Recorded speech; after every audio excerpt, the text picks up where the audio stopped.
I never thought I'd be the kind of person who would disappear from their own family's life.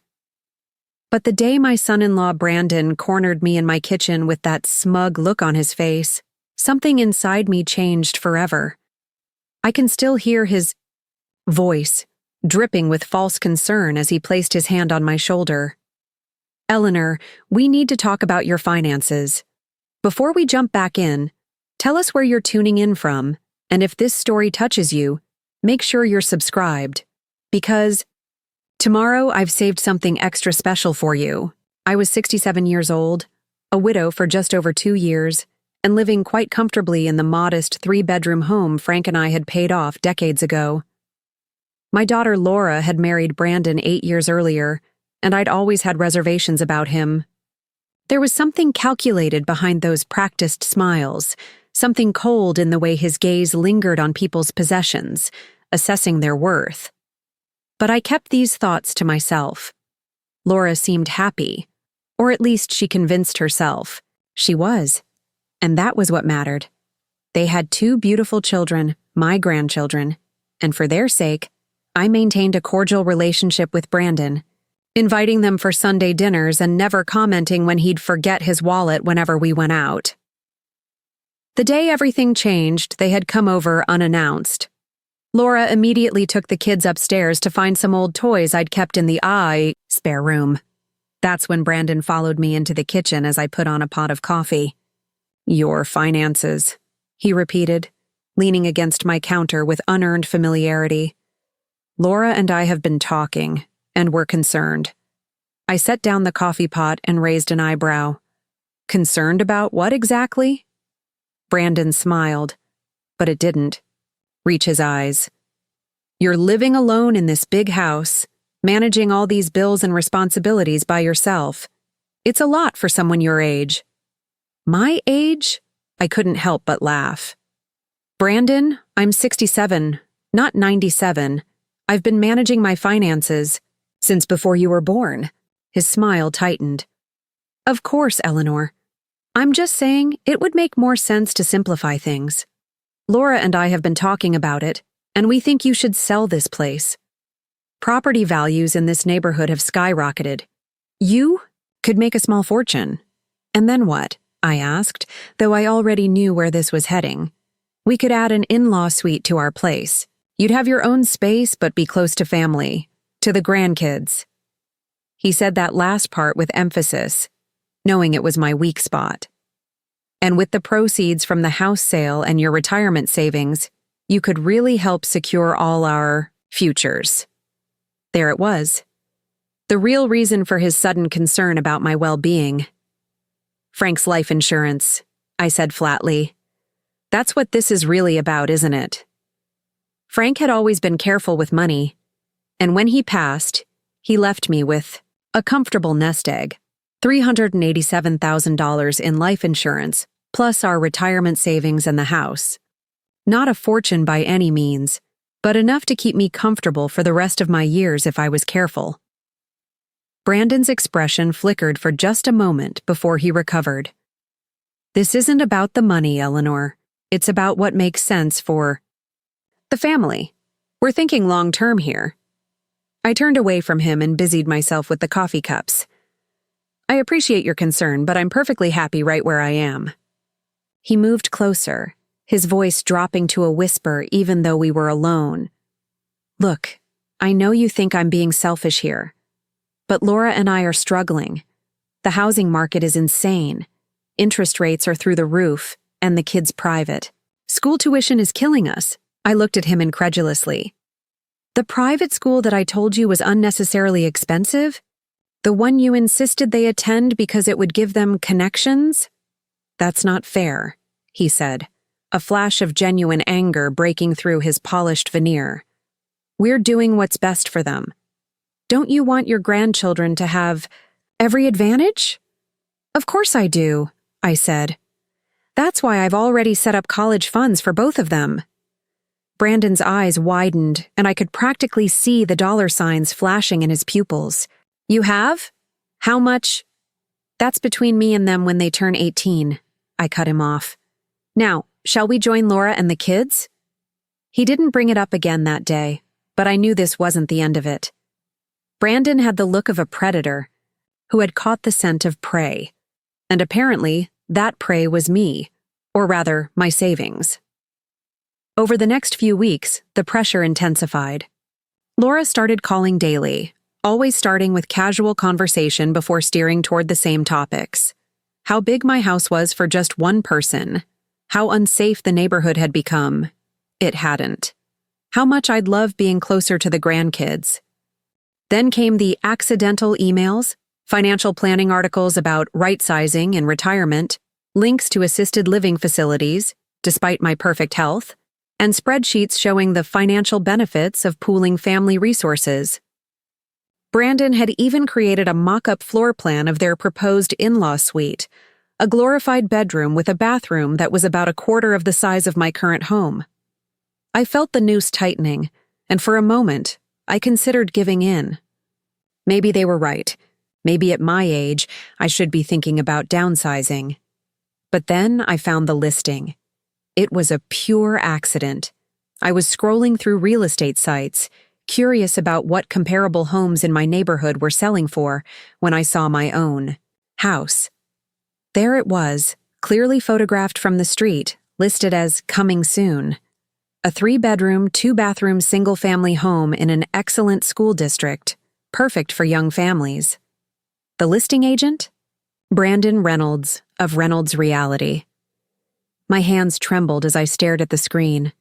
My son-in-law had listed my home for sale without my knowledge or consent.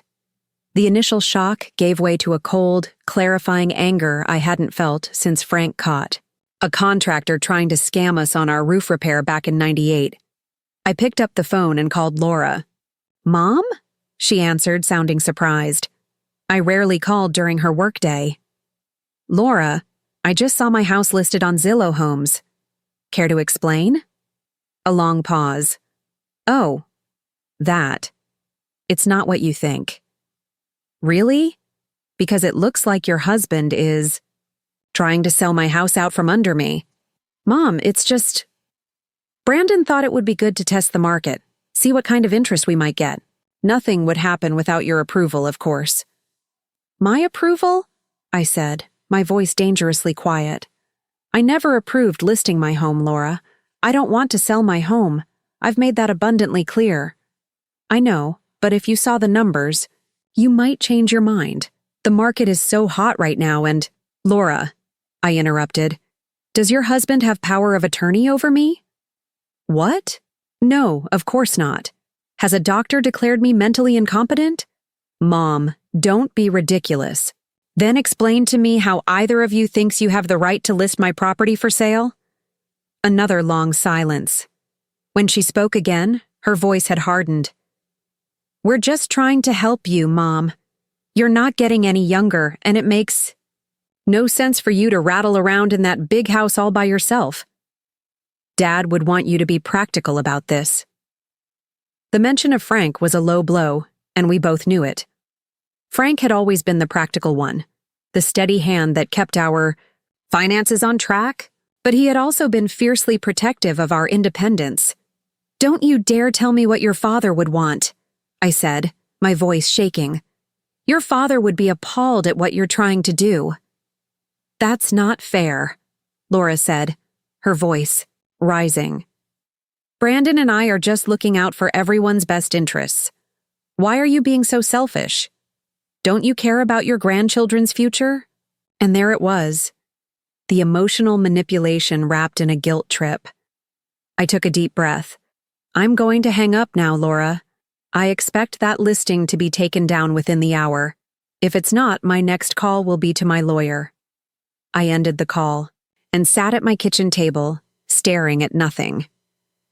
The house Frank and I had bought when Laura was just a toddler, where we'd marked her height on the doorframe of the pantry, where Frank had taught her to ride a bike in the driveway. The home, where we'd celebrated countless Christmases, birthdays, and anniversaries. The place where Frank had spent his final days, surrounded by familiar comforts as cancer slowly claimed him, and they wanted to sell it out from under me, take my savings, and stick me in a glorified guest room. All so Brandon could maintain. his image as a successful provider, driving his luxury car and sending his kids to an overpriced private school they didn't need. The listing was removed within 20 minutes. But the damage was done. Something fundamental had broken between Laura and me. Or perhaps I was just finally seeing what had been broken for a long time. Either way, I knew I couldn't trust them anymore. That night I barely slept. I kept thinking about all the subtle signs I'd ignored over the years, the way Brandon's eyes would linger on the antique silver service Frank's mother had left us, how he'd casually ask about my investment portfolio during family dinners, the time he'd suggested I add him as a signatory on my accounts, just in case something happens, barely 6 months after Frank's funeral. By morning, I'd made my decision. If they wanted my money so badly, fine. But they wouldn't get it, and neither would I. I spent the next week doing research, making calls, and setting up appointments. I was careful to use my neighbor's Wi-Fi when searching online. Marge had given me her password years ago when my internet was down during a storm, and I used cash to buy a prepaid phone for certain calls. I didn't know if Brandon or Laura would be monitoring my activities, but I couldn't take the chance. 10 days after discovering the listing, I met with my longtime attorney, Philip Garfield. Phil had been Frank's fraternity brother and had handled our legal affairs for decades. I knew I could trust him completely. "Eleanor, are you sure about this?" Phil asked after I laid out my plan. "It's rather extreme." "I'm sure, Phil. I've thought of nothing else for days. They've already tried to sell my house without my consent." "What do you think they'll do next?" Phil sighed, removing his glasses to rub the bridge of his nose. "Unfortunately, I've seen this scenario play out before. Once adult children get it into their heads that they're entitled to their parents' assets, things can get ugly fast. But there are other options. We could set up a trust with strict conditions, or no," I said firmly. "I've made up my mind. This isn't just about protecting the money anymore. It's about teaching them a lesson. Revenge rarely brings the satisfaction we hope for, Eleanor." I smiled sadly. "This isn't about revenge, Phil.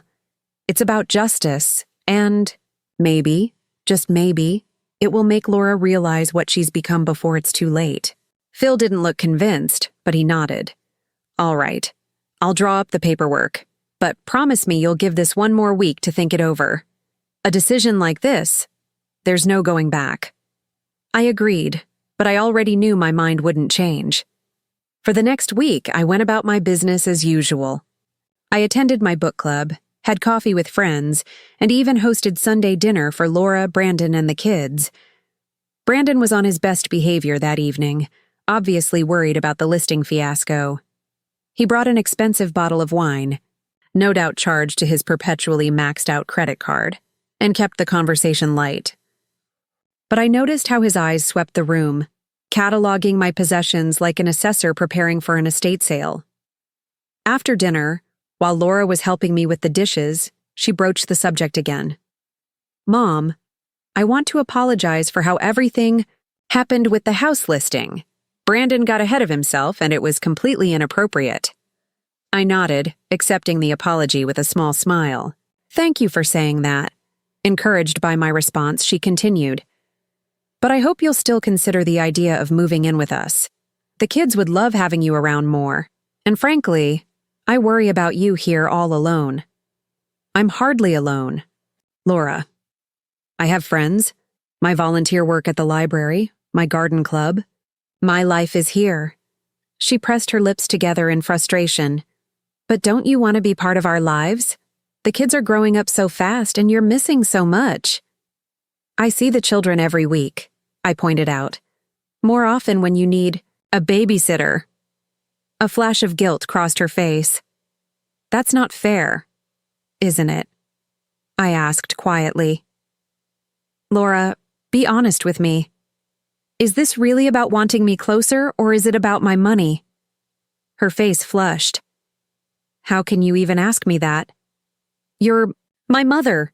"Yes, I am, which is why it breaks my heart to see you and Brandon so focused on what I have rather than who I am.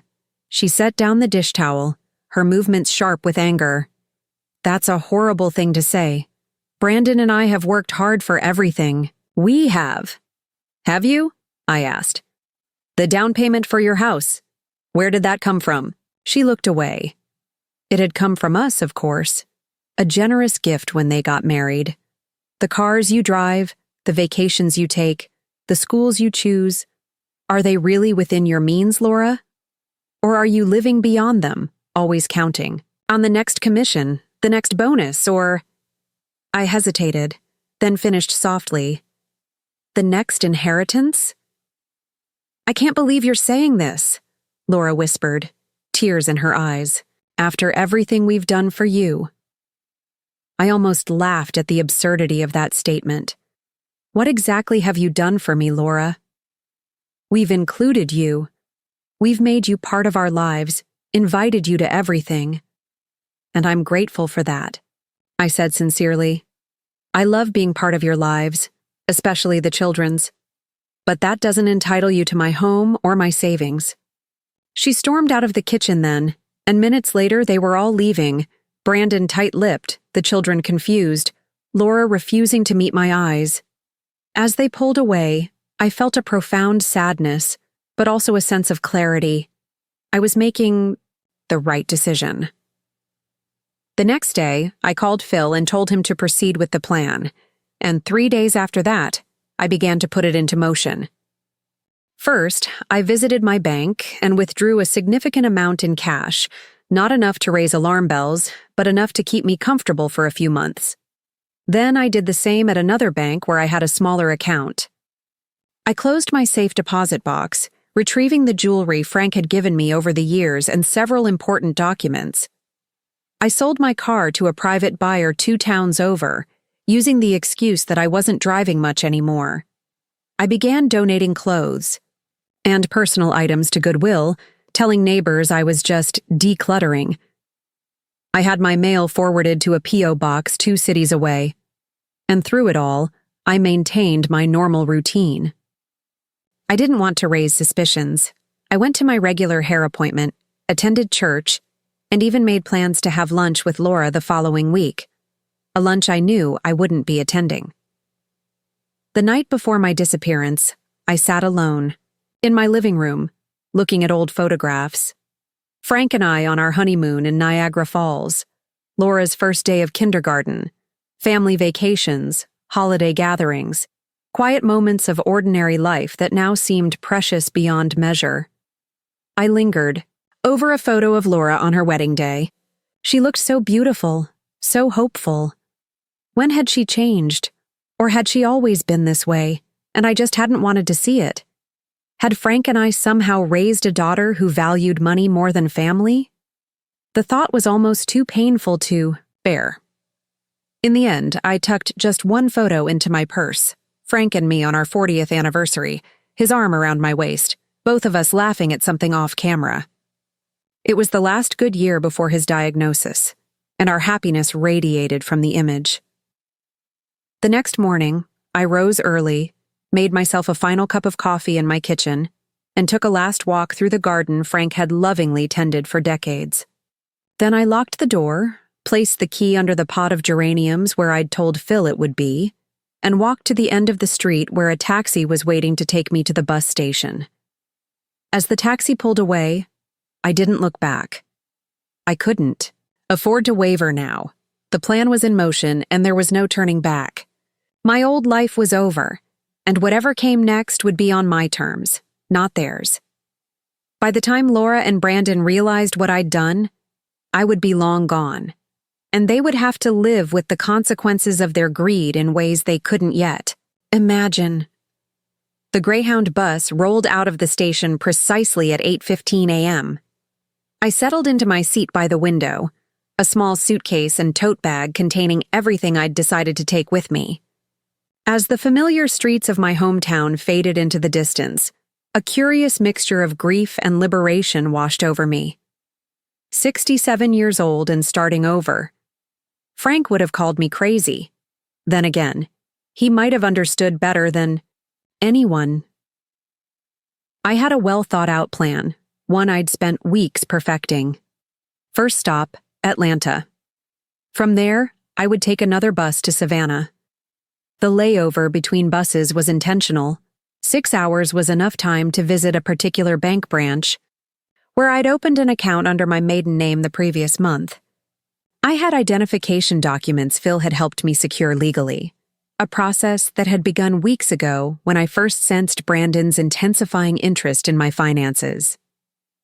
As the bus hummed along the highway, I thought about what Laura and Brandon might be doing at that very moment. It was a Tuesday. Laura would be at her office, Brandon likely showing houses to some unsuspecting clients. They wouldn't realize I was gone until tonight at the earliest, when Laura's calls to my house went unanswered. More likely, it would be tomorrow or the next day when real concern set in. By then, I would be untrackable. The bus arrived in Atlanta at 2:10 p.m. I took a taxi to the bank, withdrew another significant amount from my new account, and then headed to a small cafe to wait. I ordered tea and a sandwich, watching people rush by outside, all absorbed in their own lives, their own dramas. None of them knew I was in the middle of vanishing. My phone, my old phone, had been turned off and tucked away in my bag. I wouldn't dispose of it yet. That would come later. I'd purchased a new prepaid phone that only 3 people had the number to: Phil, my old college roommate Judith, who lived in Arizona and hadn't met Laura since she was a child, and Marcus, Frank's cousin who lived in Florida. As I sat there, a text came through on the new phone. Package received. All proceeding as discussed. Godspeed. Phil had received the documents I'd sent via courier yesterday, the final piece of my plan. I felt a momentary pang of regret for what I was about to put Laura through, but I pushed it aside. This was a lesson she needed to learn, and perhaps the only way she would ever understand what truly mattered in life. At 7:45 p.m., I boarded the bus to Savannah. By midnight, I was checking into a modest hotel under my maiden name, Eleanor Sullivan. The desk clerk barely glanced at me, just another older woman traveling alone. Invisible, which was exactly what I wanted to be. Sleep didn't come easily that first night. The bed was unfamiliar, the sounds strange. But more than that, the finality of what I'd done was sinking in. For the first time since Frank died, I didn't know what tomorrow would bring. It was terrifying. It was exhilarating. The next morning, I awoke to several texts on my new phone from Judith. Room ready whenever you are. No rush. Love you. From Marcus. Call when you can. All set on this end. And from Phil. It's begun. Call secure line only. I waited until I'd had breakfast and was back in my hotel room before calling Phil from my new phone. "They've realized you're gone," he said without preamble when he answered. "Laura called me in a panic about an hour ago." "What did you tell her?" I asked, sitting on the edge of the bed. "Exactly what we discussed. That I hadn't heard from you, that I was concerned too, and that I'd call her if I learned anything." "Did she believe you?" Phil's sigh crackled through the phone. "Eleanor, she's frantic. She said she went to your house last night when you didn't answer her calls and found it empty. No car in the garage, closets half empty. She's called the police, but of course, they won't consider me a missing person because I left voluntarily," I finished. "And I'm of sound mind and legally entitled to go wherever I please." "Exactly. Though Brandon apparently tried to suggest you might be experiencing cognitive decline, the officer wasn't buying it, especially since there's no medical history to support that claim." I felt a flash of anger. Of course Brandon would try that angle. "What else?" "Laura found your phone. You left it on the kitchen counter?" "Yes," I said. I wanted them to know I'd left deliberately. I'd also left a brief note. "I'm safe. Please don't look for me. I'll be in touch when I'm ready." No explanation, no forwarding address, just enough to prevent a full-scale police search. Well, she's been calling everyone you know. Your book club friends, your neighbors, the people from church. No one knows anything, of course. And the house key? Did you get it? Yes. It was right where you said it would be. I've secured the property, as we discussed. Good. I had given Phil power of attorney and clear instructions. The house was to be maintained but not sold, no matter how much Laura and Brandon pressured him. Phil would pay the utilities and property taxes from one of my remaining accounts, one that Laura and Brandon knew nothing about. Eleanor, Phil said, his voice softening. She's genuinely worried about you. Maybe you should— No, I cut him off. Not yet. The lesson hasn't sunk in. What if it never does? I closed my eyes, fighting, back tears. Then I'll have my answer, won't I? After hanging up, I sat motionless for several minutes. The thought of Laura frantically calling around, checking hospitals, growing increasingly desperate, it hurt more than I expected. But then I remembered her words. After everything we've done for you. As if being part of their lives was some great charity they'd bestowed upon me rather than me being Laura's mother, the woman who had raised her, loved her unconditionally, and supported her in every way possible. No, I wouldn't waver. Not yet. I spent 3 days in Savannah giving myself time to decompress and fully embrace my new identity. Eleanor Sullivan, Frank's pet name for me, had been Ellie Sully, a play on my maiden name. Using it now felt like having a small piece of him with me on this journey. On the 3rd day, I took another bus, this time to Jacksonville, Florida. From there, I rented a car, another careful step to obscure my trail, and drove to a small coastal town called Cedar Key. Marcus, Frank's cousin, owned a small vacation rental property there, a collection of modest cottages tucked away on a quiet stretch of coastline. Most were rented to tourists, but one was kept available for family. That's where I would stay, at least for a while. Long enough for the dust to settle, for Laura and Brandon to come to terms with my disappearance, and for the next phase of my plan to unfold. Cedar Key was perfect, remote enough to feel secure, but with enough amenities that I wouldn't feel completely isolated. The cottage itself was simple but comfortable. 1 bedroom, a small kitchen, a living area with windows that looked out onto the Gulf. Best of all, it had what the rental listings called private beach access, which really meant a worn wooden walkway leading through seagrasses to a stretch of sand that rarely saw visitors. Marcus met me there, helped me bring in my few belongings, and gave me a quick tour of the place. Bathroom leaks a little if you run the shower too long, he warned, and the internet's spotty when it storms. Otherwise, you should be comfortable enough. It's perfect, I assured him, and it was, a sanctuary where I could regroup, think, and move forward with my plan. After showing me how to work the ancient coffee maker and where to find extra blankets, Marcus paused at the door. Frank would have hated what they were trying to do to you, he said quietly. He would have understood why you had to leave.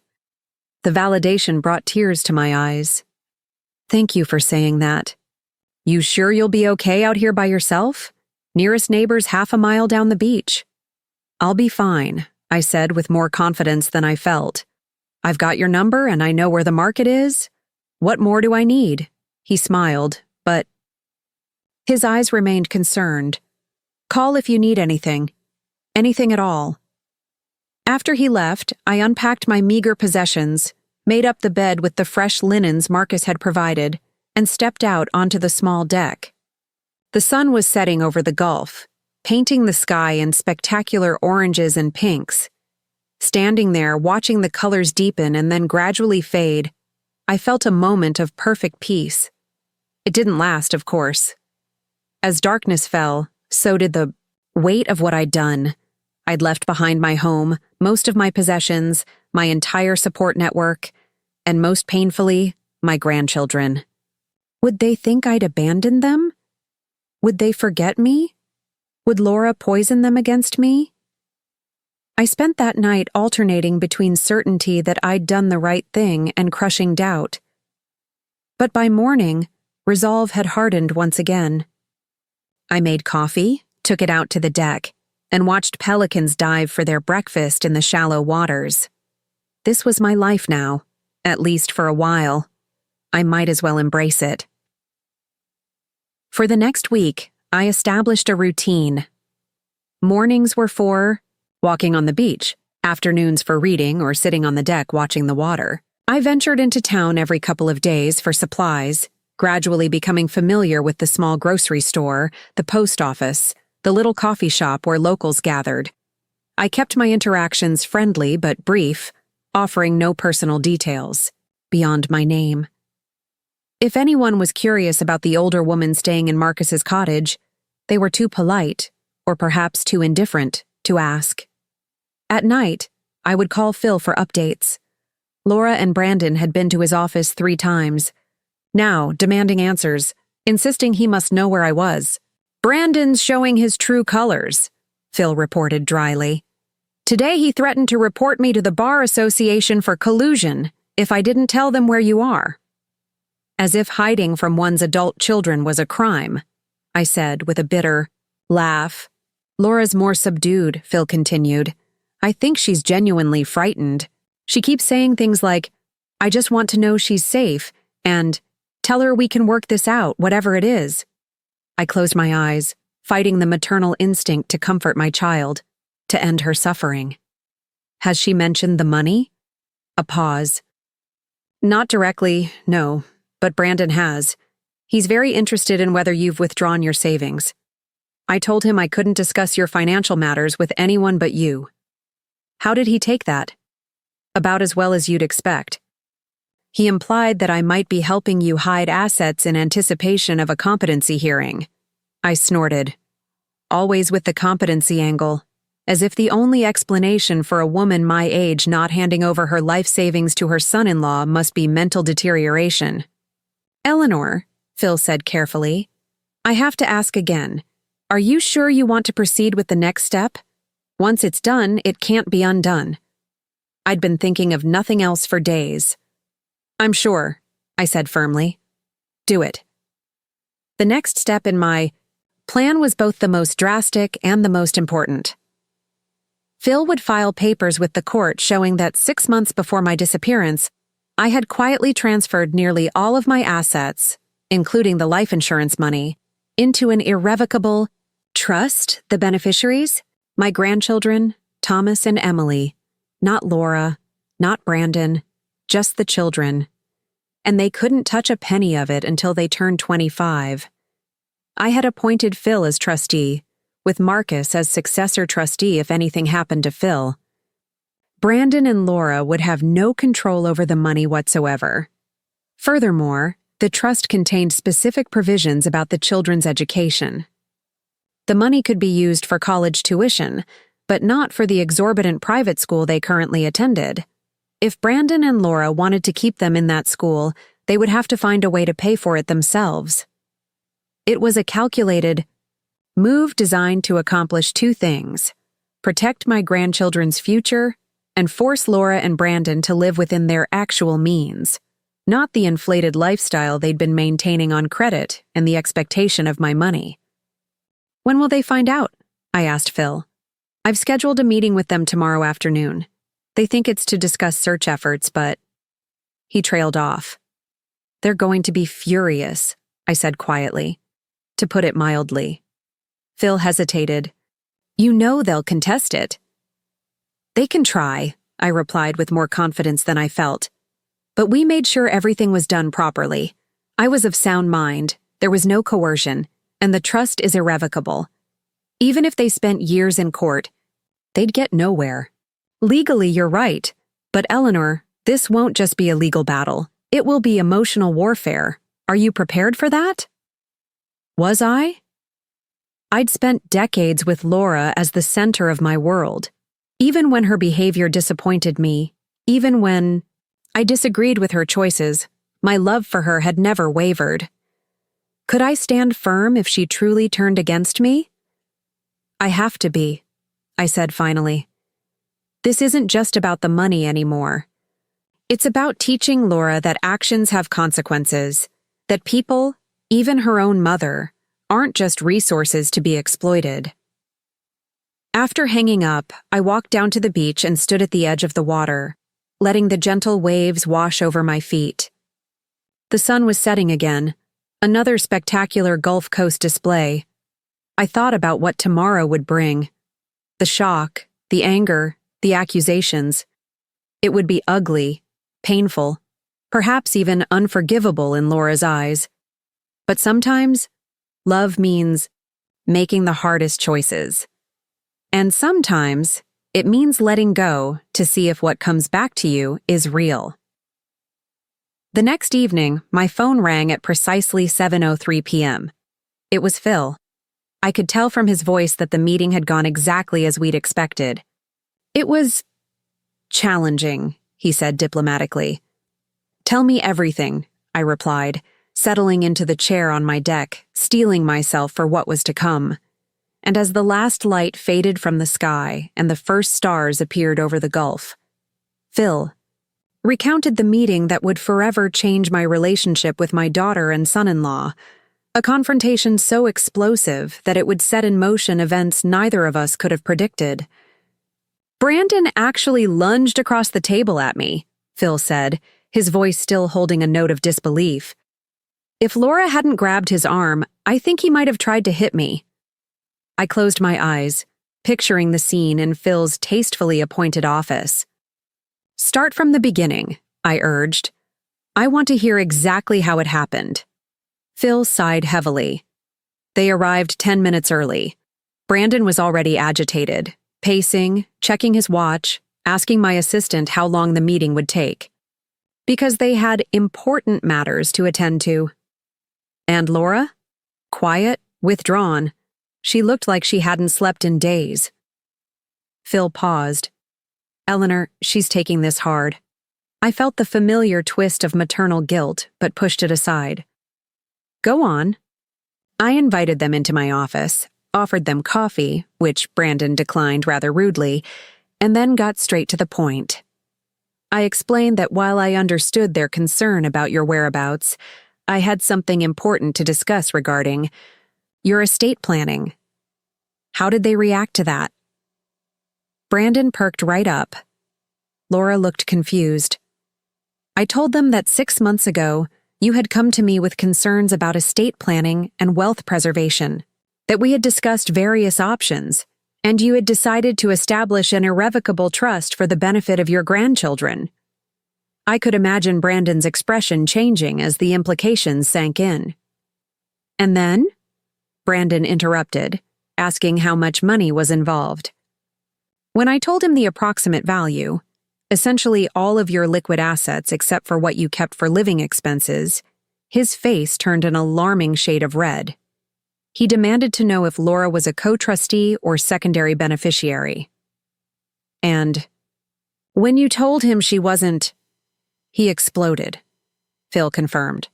Started shouting that it was elder abuse, that I'd taken advantage of a vulnerable widow, that he'd have my license, said I'd manipulated you into cutting out your own daughter. Despite everything, I felt a flicker of defensive anger on Phil's behalf. I'm sorry you had to endure that. It's not the first time I've been threatened by an angry relative who didn't get what they wanted, Phil said dryly. Estates bring out the worst in people. What about Laura? What did she say? Phil was quiet for a moment. That's the troubling part, Eleanor. At first, she just sat there, stunned. Then she asked, very softly, did Mom say why?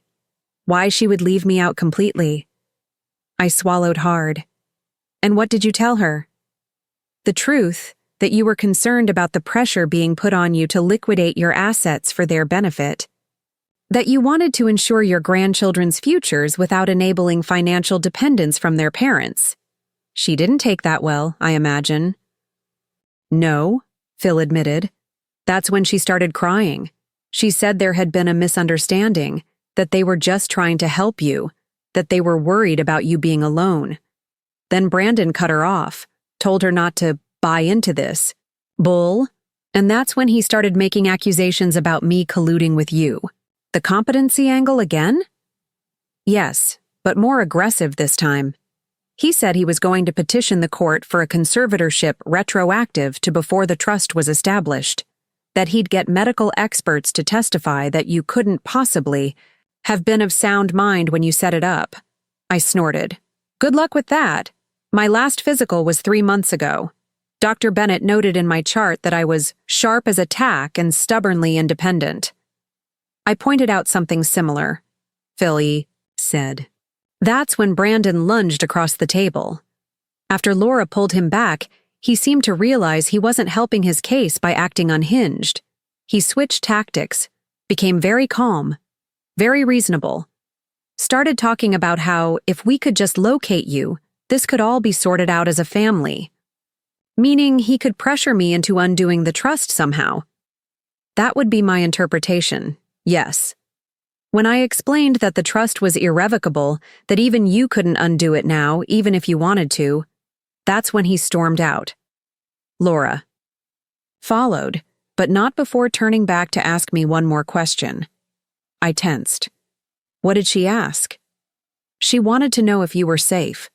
Not where you were, just if you were safe. I told her yes, that I had that on good authority. She nodded and left without another word. I sat with that for a moment. Laura had asked if I was safe, not where her inheritance had gone. Perhaps there was still a glimmer of the daughter I raised in there somewhere. What happens next? I asked. Legally? Brandon will almost certainly try to contest the trust, though he doesn't have a case. He might try to get a court order compelling me to reveal your location, claiming you're mentally incapacitated and in danger. That won't work either. And, personally, Phil's voice softened. That's up to you, Eleanor. How long do you plan to stay away? What's your endgame here? It was a fair question, one I'd been asking myself every day since arriving in Cedar Key. I don't know yet, I admitted. Part of me wants to see if Laura will finally stand up to Brandon, see him for what he is. Another part wonders if I've already lost her for good. For what it's worth, Phil said carefully. I don't think she's as far gone as you fear. She's caught in the middle, trying to be loyal to both her husband and her mother. That's an impossible position. She put herself. There, I reminded him. She chose him. Yes, but people can make different choices when they see things clearly. Give her time. This shock might be exactly what she needs to reevaluate her priorities. After hanging up, I walked down to the beach. The moon was nearly full, casting a silver path across the dark water. I thought about Laura as a little girl, how she would sleep with her window open on nights like this so the moonlight could fill her room. How she believed it would bring her good dreams. When had she stopped believing in simple magic like that? When had money and status become more important than the things that truly mattered? I didn't have answers, only hope that somewhere deep, inside, the daughter I raised still existed, and that she would find her way back to herself, with or without me. Life in Cedar Key developed its own rhythm. Mornings on the beach, afternoons reading or exploring the small town, evenings watching the sunset with a glass of wine. I began to recognize the locals, the woman who ran the coffee shop, the elderly couple who walked their terrier on the bar, beach every morning at 7, the fisherman who would sell his fresh catch right off his boat at the small marina. I introduced myself as Ellie, a widow from up north, taking some time for myself after a difficult year. It wasn't far from the truth. No one asked too many questions, which suited me perfectly. 2 weeks after Phil's meeting with Laura and Brandon, I received another call from him. Brandon filed a petition with the court yesterday, he began without preamble. He's seeking a declaration that you were mentally incompetent when you established the trust, and he wants it nullified. On what grounds? I asked, though I already knew the answer. The usual, that you were suffering from depression after Frank's death, that you've shown increasingly erratic behavior, that your disappearance is proof of diminished capacity. Phil's tone made it clear what he thought of these arguments. He's included affidavits from 2 doctors who've never met you, making speculative diagnoses based on secondhand accounts of your behavior. Charming, And what are our chances? Of him succeeding? Almost zero. We have your medical records, sworn statements from your regular physician, and of course, my own documentation of your mental state when you established the trust. Plus, there's the fact that you had been planning this for months, which demonstrates clear, strategic thinking rather than impulsive behavior. Is Laura part of the petition? Phil hesitated. Her name is on it, yes, but I have it on good authority that she was reluctant to sign. Brandon apparently insisted. Good authority? I repeated. What does that mean? It means Laura came to see me privately yesterday, without Brandon's knowledge. I sat up straighter. What did she want? To talk. About you, about the trust, about what's been happening at home. Phil cleared his throat. Eleanor, I think you should call her. No, I said immediately. It's too soon. She'll try to convince me to come back, to undo what I've done. I don't think that's her priority anymore. She seemed different, more clear-eyed about Brandon than I've ever seen her. What did she say exactly? She asked me if I thought you hated her. When I assured her you didn't, she broke down crying. Said she'd been going through the last few years in her mind, seeing things she hadn't allowed herself to see before. How Brandon had gradually isolated her from her friends, how he'd pushed her to ask you for money time and again, how he'd dismissed her concerns when she thought it was too much. A spark of hope flickered in my chest. Go on. She said the private. School was Brandon's idea, not hers. That she'd been happy with the public school, but he insisted their children needed advantages he never had. She said the same about the house, the cars, the vacations, all Brandon pushing for more, leveraging the family's happiness as collateral. She enabled him, I pointed out, though my voice lacked conviction. Yes, she did, Phil agreed. And she acknowledges that. But Eleanor, she's seeing it now. Really seeing it. She asked me if the trust would ensure the children's college education, and when I confirmed it would, she seemed genuinely relieved. Did she ask where I am? No. She said she wouldn't put me in that position. But she did ask if I could pass along a message if I happened to be in contact with you. I hesitated, then asked, What message? She said to tell you she understands now, that she's sorry, and that she's trying to figure things out. She also said, Phil paused. She said to tell you that Brandon doesn't know about the children's college funds you set up years ago, that she never told him, because somehow she knew he'd find a way to use that money too. I closed my eyes, fighting back tears. Laura had kept that information from Brandon. Maybe there was hope after all. Will you call her? Phil pressed gently. Not yet, I said, though with less certainty than before. I need to think about this. Let me see how the court proceedings go first. After hanging up, I sat on the deck for a long time, watching a storm build on the horizon. Dark clouds gathered over the gulf, stacking higher and higher until they formed a towering wall. Lightning flickered within the mass, too distant for thunder to reach me yet. It was beautiful and terrifying all at once, much like the situation with Laura and Brandon. Was Laura truly seeing Brandon for what he was, or was this just another manipulation? People in desperate situations could say anything, promise anything. But then again, she'd kept the college funds secret from him. That had to mean something. The wind picked up, carrying the scent of rain. I should go inside, batten down the hatches, as they said here on the coast. But something kept me rooted to the spot, watching nature's drama unfold. It matched the tumult in my heart. 3 days later, Phil called again. The court date is set for the trust hearing, 3 weeks from today. Will I need to appear? I asked, though I knew the answer. Eventually, yes, if only to demonstrate that you're alive and well and of sound mind. But not for the initial hearing. I can handle that. Brandon must be beside himself, I remarked. Actually, he's been surprisingly quiet. Laura told me he's been having long meetings with his real estate broker. Apparently, business isn't going as well as he's led everyone to believe. Meaning, he's overextended. The fancy car, the country club membership, the children's tuition, it was all built on future commissions that haven't materialized. Without the expected influx of your money, they're in trouble, I finished. Yes. Laura's started looking for full-time work. She's been part-time at her firm since the children were born, but now she's asking for more hours. I processed this information.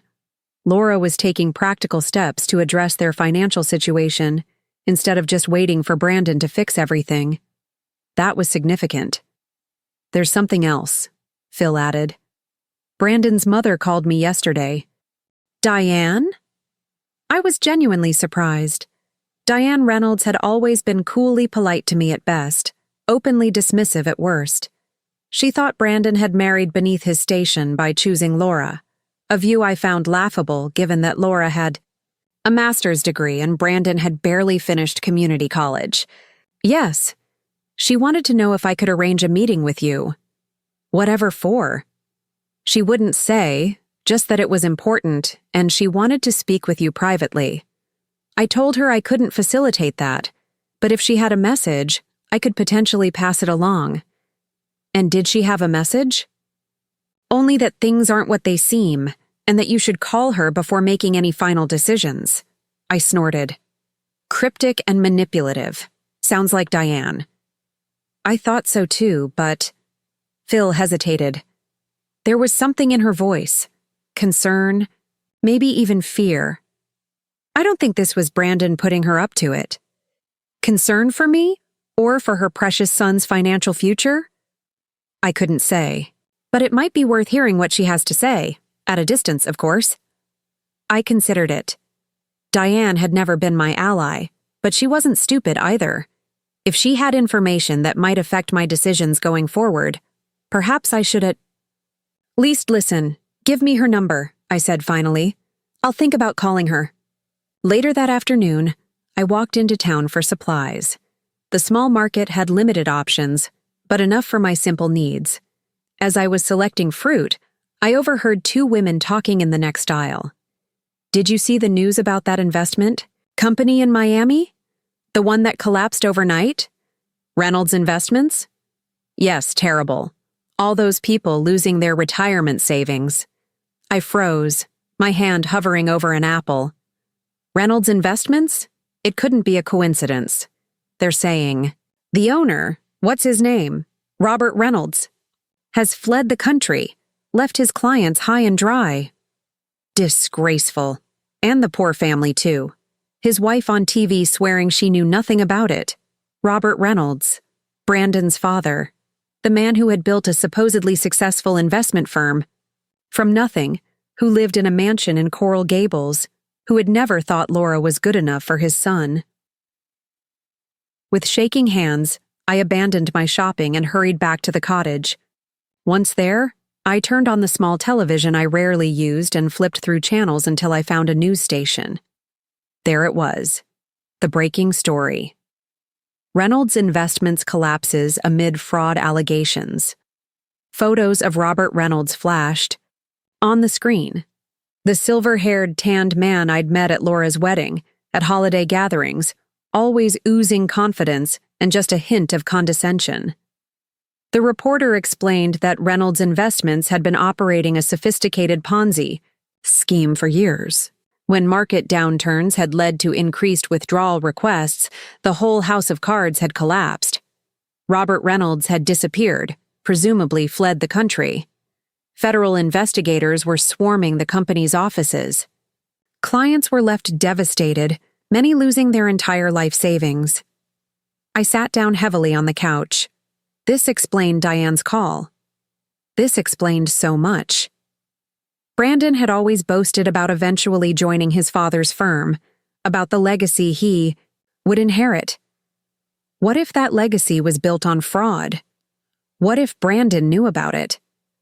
What if he had been desperate for my money not just out of greed, but out of desperation, trying to shore up his own finances before his father's scheme inevitably Collapsed? With trembling fingers, I dialed the number Phil had given me for Diane. She answered on the first ring, as if she'd been sitting by the phone. "Eleanor?" she said, without any preliminaries. "Is that you?" "Yes, Diane. I just saw the news about—" "Robert," she exhaled sharply. "Then you understand why I needed to talk to you. There's so much more you don't know. About Brandon. About what he's been involved in." "Tell me," I said, my heart pounding. "Tell me everything."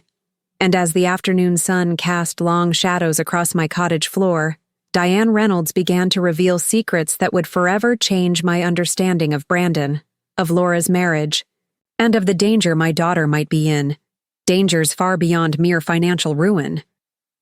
"Brandon has always idolized his father," Diane began, her voice worn with emotion. "Even as a boy, he wanted nothing more than to be just like Robert. Successful, respected, wealthy. He didn't just want the lifestyle, he wanted the admiration that came with it." I listened intently, pieces of a puzzle I hadn't known existed beginning to click into place. When Brandon was in college, if you can call those 2 years of partying college, Robert started bringing him into the business. Not in any official capacity, just showing him around, introducing him to clients, letting him sit in on meetings. Brandon soaked it all up like a sponge. "Did Brandon know?" I asked, the question that had been burning in my mind since I'd seen the news. "About the fraud?" Diane's bitter laugh crackled through the phone. "Not at first. Robert was careful. He compartmentalized everything. Most of his own employees had no idea what was happening behind the scenes. But eventually, Brandon found out about 3 years ago," Diane confirmed, her voice dropping. "And instead of being horrified, he was impressed, called it financial genius, said his father had created the perfect system." My stomach turned. "Are you saying Brandon became involved?" "Not directly with Reynolds Investments, no. Robert was smart enough to keep Brandon's name off anything official. But he did set Brandon up with his own little side operation, that real estate company. It was supposed to be legitimate, a way to diversify the family business. But it wasn't, I guessed. "No," Diane sighed. "Brandon used it to move money for Robert. The expensive properties that never seemed to sell but somehow made money anyway? The investment properties with mysterious foreign buyers? All part of the scheme. Brandon's real estate business was essentially a money laundering operation." I closed my eyes, absorbing this gut punch. My son-in-law wasn't just financially irresponsible, he was potentially criminally liable, and Laura was married to him. My grandchildren called him father. "Why are you telling me this now, Diane?" I asked. "Why not years ago?" Another bitter laugh. "You think I knew?" "Robert kept me in the dark for decades. I thought we were simply fortunate, smart investments, good timing in the market. I had no idea he was stealing from people, ruining lives." Her voice broke. "I found out just 3 months ago. Confronted him. He swore he would make it right, find a way to pay everyone back. Then last week, I woke up to an empty bed and a note saying he was sorry." "And the authorities? Have they connected Brandon to any of this?" "Not yet," Diane said. "But they will. It's only a matter of time before they follow the money trail. When they do—" She didn't finish the sentence. She didn't need to. "Does Laura know?" I asked, dreading the answer. "I don't think so. Brandon's good at compartmentalizing too. Keeps his business life separate from home." She paused. "Eleanor, that's why I've been trying to reach you. Laura needs to get out before this all comes crashing down. She needs to distance herself legally from Brandon's finances before the feds freeze everything." My mind raced. If Brandon was implicated in his father's scheme, everything he owned could be seized. The house, the cars, the bank accounts. Laura and the children could be left with nothing, not to mention the public humiliation and potential legal battles ahead. "Have you spoken to Laura about this?" I asked. I tried. She thinks I'm having some kind of breakdown over Robert leaving. Won't listen to a word against Brandon. Diane's voice hardened. That's why I need your help. She'll listen to you. I wouldn't be so sure about that, I said, thinking of our last conversation, of how I'd vanished from her life. We haven't exactly been on the best terms lately. You're still her mother, Diane insisted. And from what I hear, she's finally starting to see Brandon for what he is. This might be the push she needs. I promised Diane I would think about it, then hung up and immediately called Phil. After filling him in on Diane's revelations, I asked, how bad could this be for Laura legally? If she truly had no knowledge of Brandon's activities, she should be relatively protected, Phil said cautiously. But that's a big if in the eyes of investigators. They'll scrutinize everything: joint accounts, tax returns, property deeds, any document she's signed. And even if she's eventually cleared, the process could be financially devastating. What should we do? We need to get her advice from a criminal defense attorney who specializes in financial crimes, someone completely separate from Brandon. Will she accept help from me? I wondered aloud. After everything that's happened? I think she might, Phil said. She's been calling me every few days, asking if I've heard from you. There's been a shift in her attitude, Eleanor. She's scared, and not just about money. What do you mean? Phil hesitated. She mentioned that Brandon's behavior has become increasingly erratic. Staying out late, taking phone calls in private, emptying their joint accounts without explanation. She's worried about what he might do as the pressure builds. A chill ran through me. You think he could be dangerous? I think a desperate man, with potential criminal liability hanging over his head, isn't the most predictable person, Phil said carefully. It might be time to end your sabbatical, Eleanor. Laura needs you. By morning, I had made my decision. I packed my few belongings, left a thank you note and cash for Marcus, and began the journey back. Not directly home. That would be reckless until I knew exactly what was happening with Brandon and the federal investigation, but to a hotel in my home city, close enough to meet with Laura in person. I called Phil from the road. I'm coming back. Can you arrange a meeting with Laura? Neutral location, just the two of us. I'll try, he promised. What about Brandon? Under no circumstances is he to know I'm back or that Laura is meeting with me. Make that absolutely clear to her. It took 2 days to make the journey back. A deliberate zigzag route designed to be difficult to trace. By the time I checked into the Baymont Inn on the outskirts of town, Phil had confirmed the meeting. Laura would meet me at his office the following afternoon. Brandon believed she would be meeting with a real estate client. I barely slept that night, my mind racing with all that had happened, all that was still to come. How would Laura react when she saw me? Would she be angry, relieved, or both? Would she believe what I had to tell her about Brandon's involvement in his father's crimes? And even if she did, would she have the strength to do what needed to be done? The next day, I arrived at Phil's office through the private rear entrance as arranged. His assistant showed me to a small conference room and offered me coffee, which I accepted gratefully. 20 minutes later, the door opened, and there she was. Laura looked thinner than when I'd last seen her, dark circles under her eyes, her usually immaculate hair pulled back in a simple ponytail. She froze in the doorway, staring at me as if, seeing a ghost. "Mom?" she whispered. I stood, unsure of the protocol for greeting your adult daughter after vanishing from her life. "Hello, Laura." For a long moment, we just looked at each other. Then she rushed forward, throwing her arms around me with such force that I nearly lost my balance. "You're okay," she said against my shoulder, her voice breaking. "You're really okay." I held her tightly, feeling her shoulders shake with silent sobs. "I'm okay," I confirmed softly. "I'm right here." Eventually, we separated and sat down across from each other at the conference table. Laura wiped her eyes with a tissue Phil had thoughtfully left on the table. I thought, she began, then stopped, composing herself. I was so worried. Even when Phil said you were safe, I couldn't help thinking the worst. I'm sorry for that, I said sincerely. I never meant to make you worry about my safety. I just needed space. Time to think. Laura nodded slowly.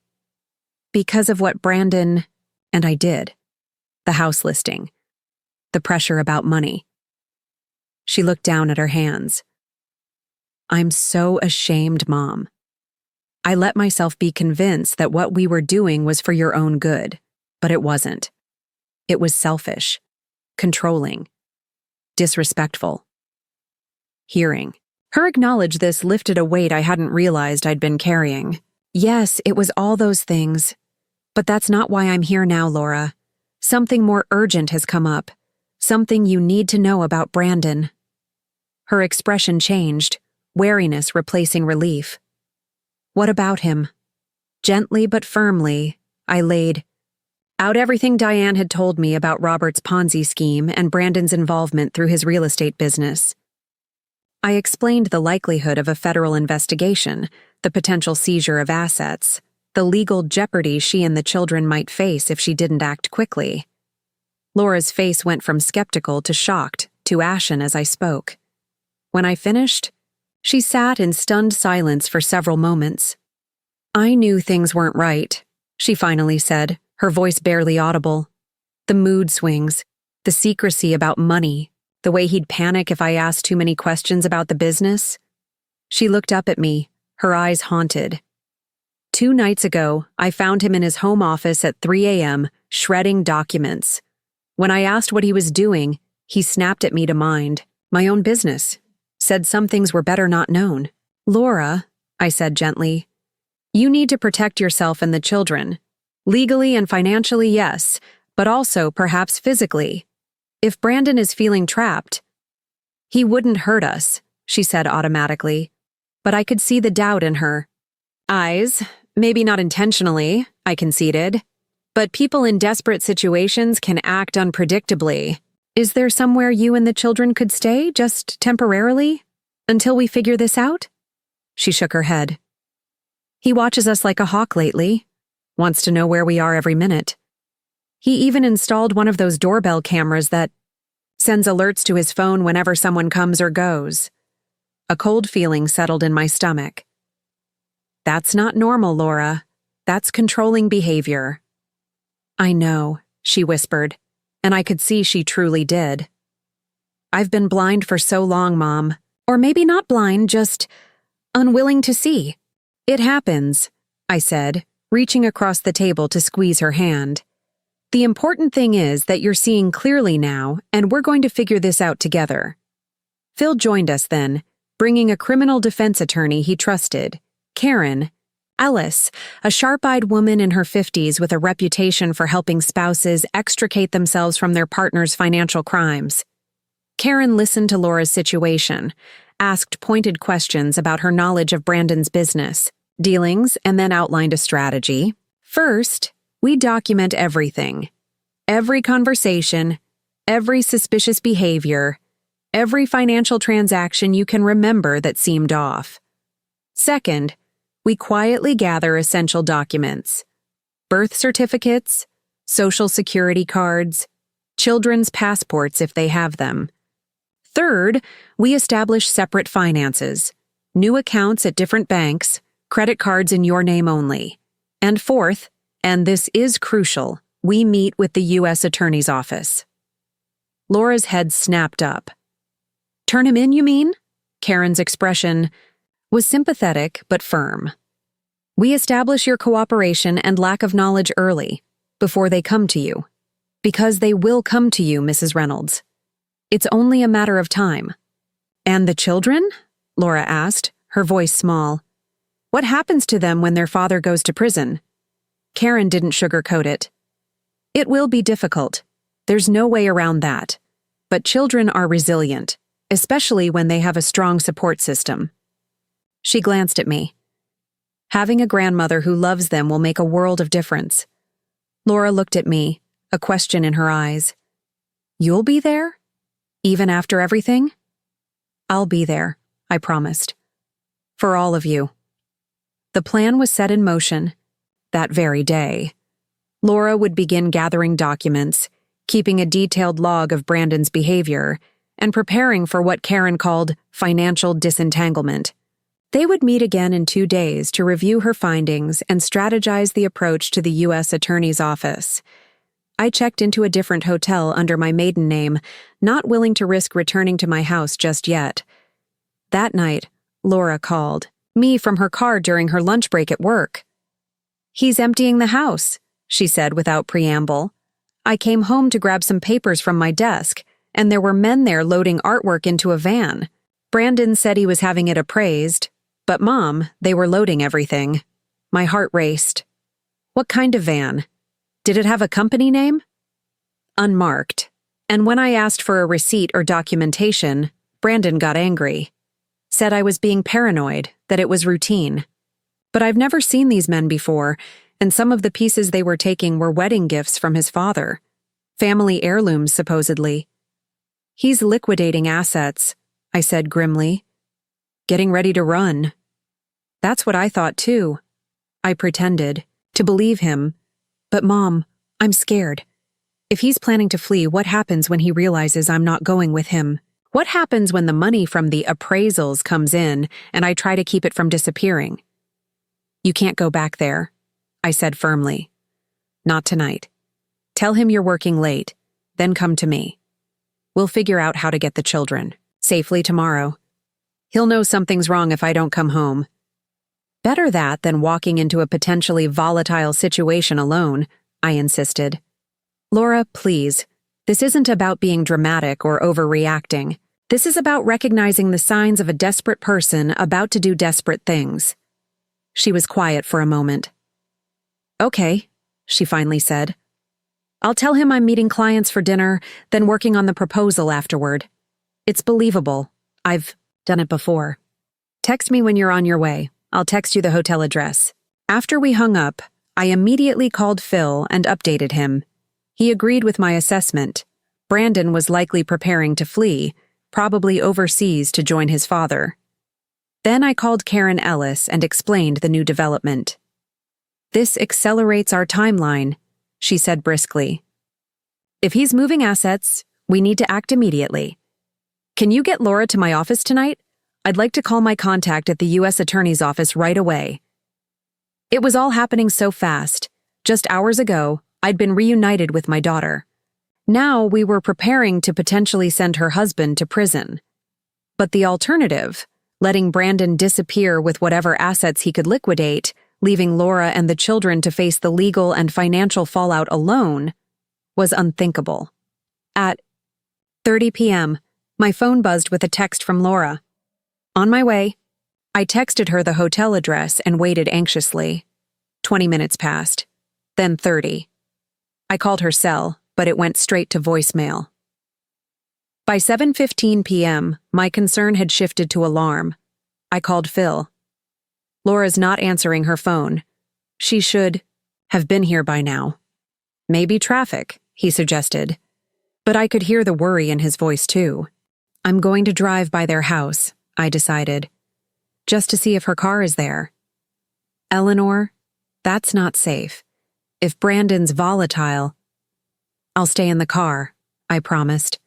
"Just a drive-by, but I need to know she's okay." I took a taxi to a shopping center near Laura's neighborhood, then called a rideshare to take me past their house.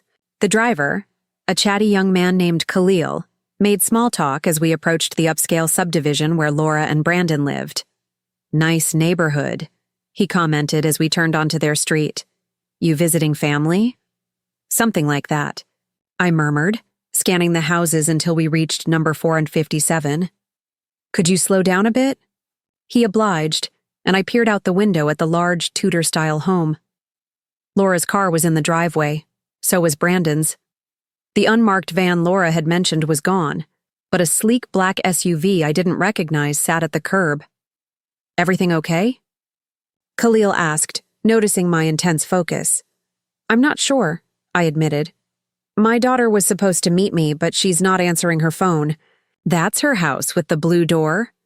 Khalil slowed even more, both of us now staring at the house. The downstairs lights were on, but the curtains were drawn. Nothing seemed obviously amiss from the outside. Want me to drive around the block? He offered. Give you another look? Yes, please. As we circled back, I noticed movement at one of the upstairs windows, a curtain twitching, then falling back into place. Someone was watching the street. One more pass, I requested, an idea.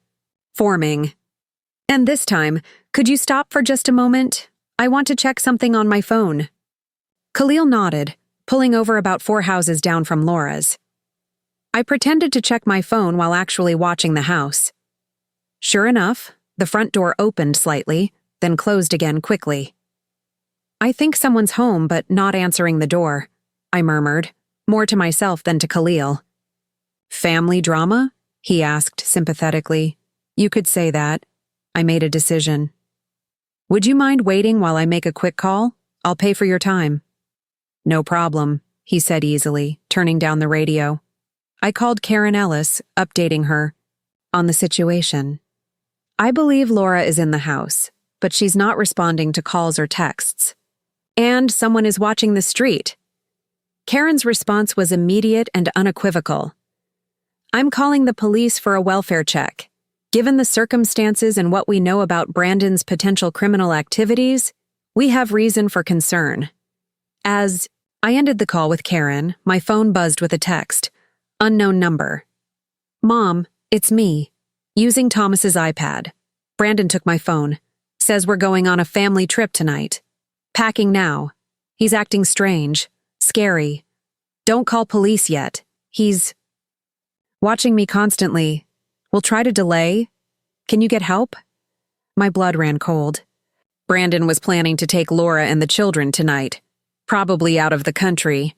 Probably on false documents he'd already arranged through his shady business connections.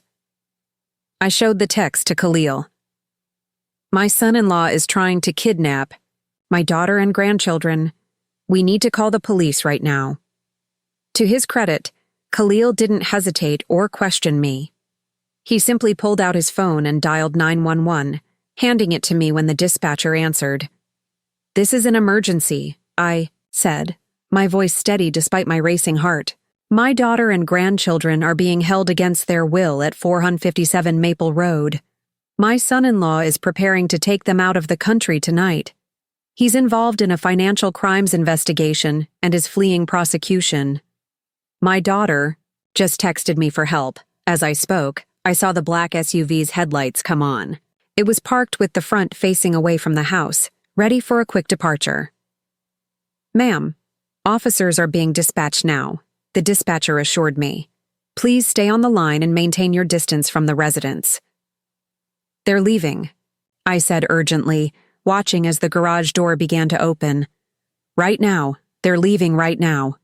And as police sirens wailed in the distance, I watched Brandon's escape plan begin to unravel, setting in motion a confrontation that would permanently alter all our lives. Don't move! Police are coming, I told Khalil, who had already put the car in gear, anticipating my request before I'd even made it. What are you thinking? He asked, eyes darting between me and the house. Get closer, but slowly. I want him to see me. Khalil eased the car forward, moving at a crawl toward Laura's house. The garage door was fully open now, revealing Brandon loading suitcases into his Mercedes SUV. Laura stood nearby, holding 9-year-old Emily's hand while Thomas, at 11, helped his father with a large duffel bag. Stop here, I instructed when we were directly across from the driveway. Brandon hadn't noticed us yet, too focused on his frantic packing, but Laura had. Our eyes met through the car window, and I saw a flash of hope cross her face, quickly masked when Brandon turned in her direction. I rolled down my window and called, out, Going somewhere, Brandon? His head snapped up, eyes widening as he registered my presence. For a moment, he seemed frozen in disbelief, unable to process that the mother-in-law he'd been trying to fleece for months, the one who had disappeared, rather than comply, was now sitting in a car outside his house just as he was attempting to flee the country. "Eleanor," he finally managed, his voice a mix of shock and fury. "What the hell are you doing here?" "I think the better question is, what are you doing?" I responded calmly, opening the car door and stepping out despite Khalil's murmured warning. "Taking the family on a trip without passports? Or did you get those forged too?" Brandon's face paled, then flushed with anger. He strode toward me, stopping at the edge of the driveway. "Get back in that car and leave. This is none of your business." "Mom?" Laura called, her voice strained but determined. "Don't go." Brandon wheeled around. "Shut up, Laura. Get the kids in the car. Now." But Laura stood her ground, pulling Emily closer to her side. "No, we're not going anywhere with you." The wail of sirens grew louder, now just a few blocks away. Brandon's eyes darted nervously toward the sound, then back to Laura, then to me. I could almost see the calculations running through his mind. How much time he had, whether he could still salvage his escape plan, whether it was worth trying to force Laura and the children to come with him. "Police," I said clearly, meeting his gaze. "They know everything, Brandon. About your father's Ponzi scheme, about your real estate business laundering money, about you trying to take Laura and the children out of the country against their will." "You bitch," he snarled, taking a step toward me. "You've ruined everything." Khalil was out of the car now, too, positioning himself slightly in front of me. "Back off, man," he warned. "Think about what you're doing." Brandon seemed about to lunge at us when Thomas's voice cut through the tension. "Dad? What's happening?" The boy stood in the garage, confused and frightened. Brandon turned to him, his expression softening for a moment. "Nothing, buddy. Get in the car. We're going on an adventure, remember?" "Thomas, come here," Laura called firmly. "Come stand with me and Emily." The boy hesitated, looking between his parents. Something in Laura's voice must have reached him because he slowly backed away from the SUV and moved toward his mother and sister. Brandon's face contorted with rage. "Fine," he spat. "Stay. Stay here and watch everything collapse. When they come to seize the house, the cars, every last thing we own, don't come crying to me." He reached into his pocket and pulled out a set of keys, then yanked open the driver's side door of the SUV. "I'm leaving. Last chance to come with me, Laura." "No," she said simply. "It's over, Brandon." For a heartbeat, something like genuine grief flashed across his face.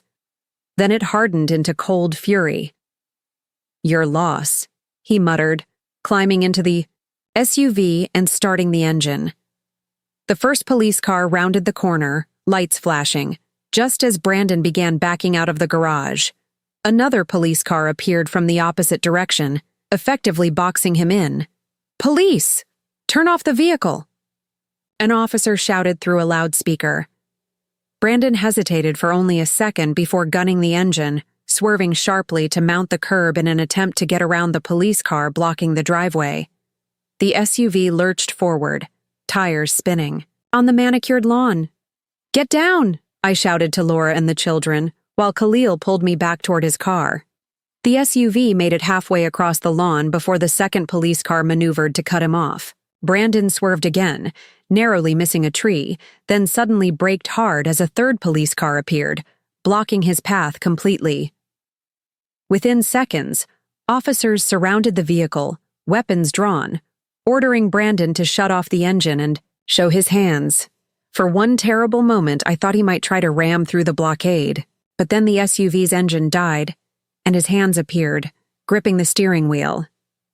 As officers approached the vehicle, shouting instructions, I ran to Laura and the children. They were huddled together at the edge of the driveway, Emily sobbing, into her mother's side, Thomas standing rigid with shock. "Are you all right?"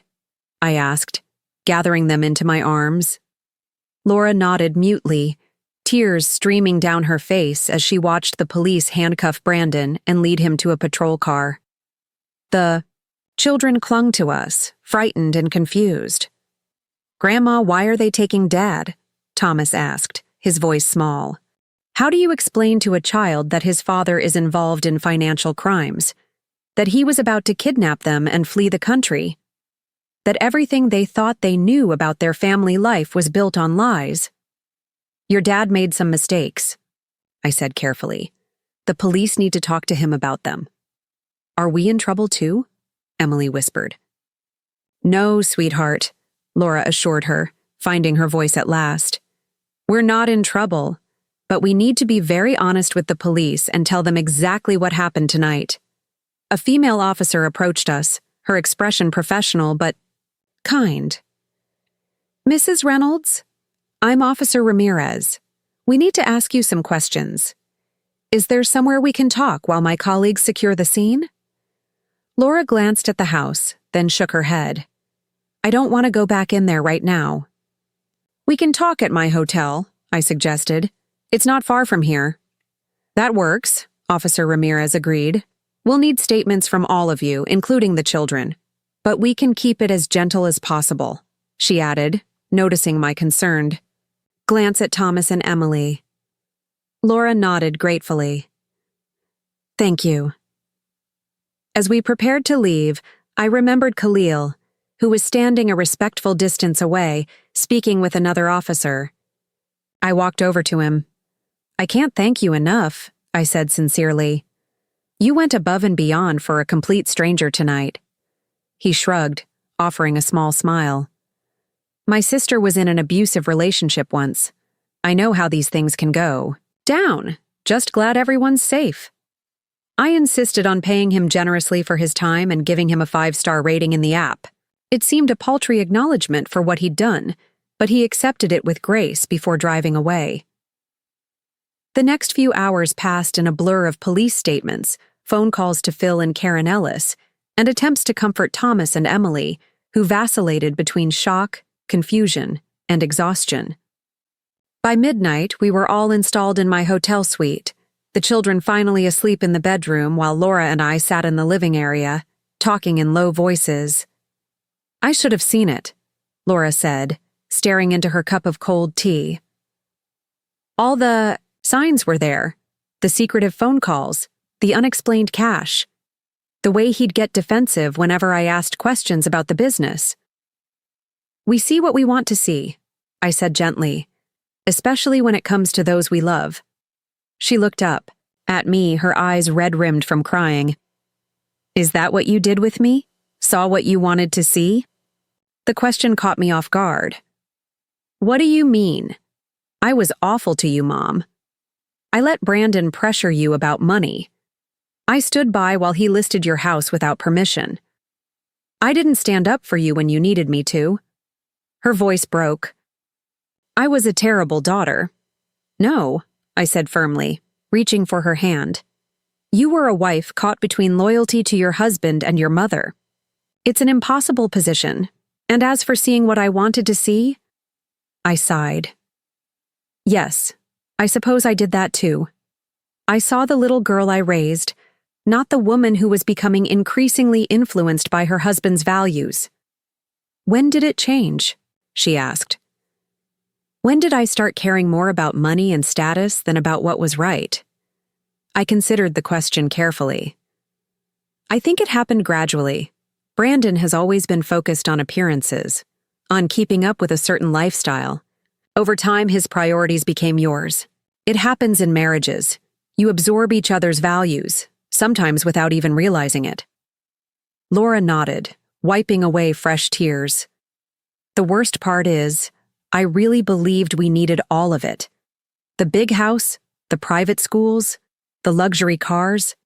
I convinced myself it was for the children's benefit, that we were giving them advantages. But really, we were just teaching them that stuff matters more than people. It's not too late to teach them differently," I pointed out. "Children are remarkably adaptable, and they have you to guide them. And you," she said, meeting my eyes. "If you're willing to stay in our lives, that is. Even after everything." "I'm not going anywhere," I promised. except perhaps back to my own house once things settled down. A small smile flickered across her face. I'd like that. The kids would too. We fell silent, both lost in our thoughts. The events of the evening seemed surreal. Brandon's arrest, the police questioning, the realization that life as Laura and the children knew it had fundamentally changed. There would be hard days ahead, financial uncertainty, legal proceedings, the social fallout as Brandon's involvement in his father's crimes became public knowledge. But beneath the chaos and pain, I felt a glimmer of hope. Laura was seeing clearly now, perhaps for the first time in years, and our relationship, damaged, as it had been, was beginning to heal. What happens now? Laura asked softly, as if reading my thoughts. Now we take it one day at a time, I said. Tomorrow, we'll meet with Karen again.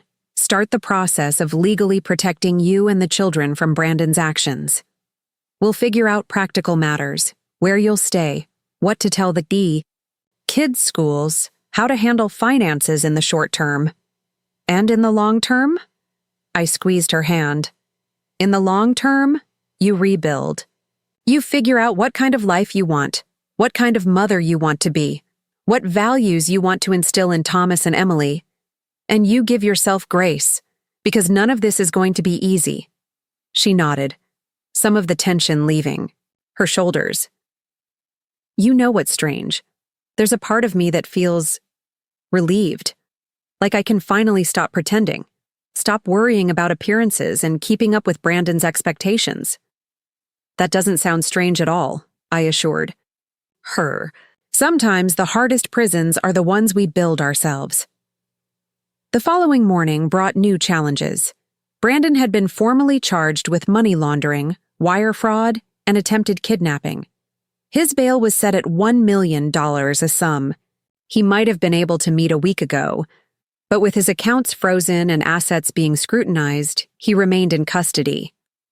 Laura, the children, and I relocated to a rental house Phil had arranged. A modest 3-bedroom in a quiet neighborhood. Paid for 3 months in advance from my personal funds. It wasn't fancy, but it was clean, safe, and far enough from their old home to provide some emotional distance. Karen Ellis became our lifeline, guiding Laura through the complex legal waters of separating herself from Brandon's crimes while protecting what assets she could for the children's future. The trust I had established for Thomas and Emily remained untouched, safely beyond the reach of both federal investigators and Brandon's creditors. We decided to tell the children a version of the truth appropriate for their ages. Dad had made some bad choices in his business and had to answer for them. He had tried to take them away without permission, which was why the police had stopped him. They would be living with Mom for now, and Grandma would be staying with them to help out. Thomas, serious and thoughtful like his grandfather Frank, asked pointed questions that revealed he understood more than we'd initially thought. Dad was stealing money, wasn't he? That's why we had to leave the house.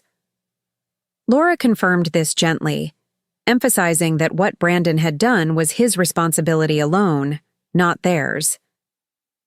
Emily, more emotional and still attached to her father despite his flaws, alternated between tears and anger. But when will we see Dad again? It's not fair. I miss our house and my room and my friends. These moments were the hardest, watching the children grapple with loss and confusion, knowing there were no easy answers to give them.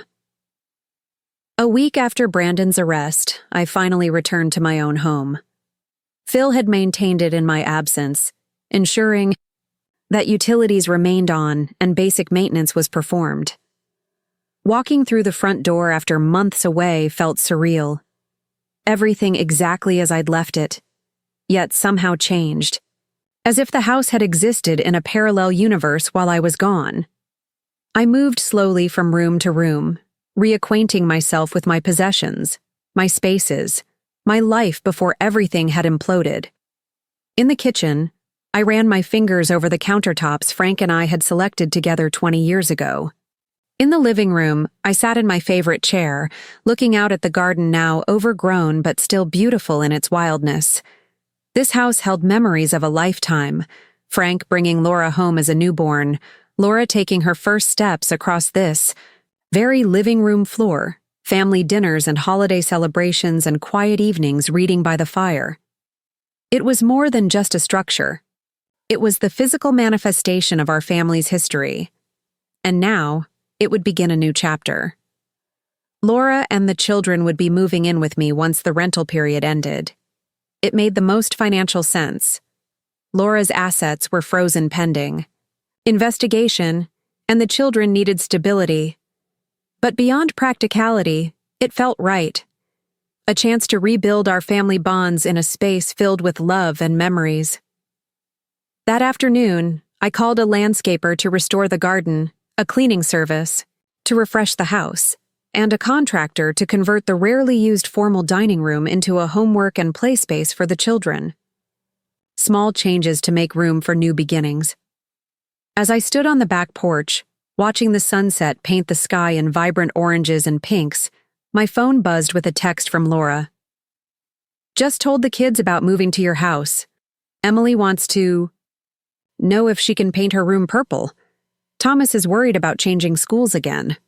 I smiled, typing back, "Purple is perfect, and the school in my neighborhood is excellent.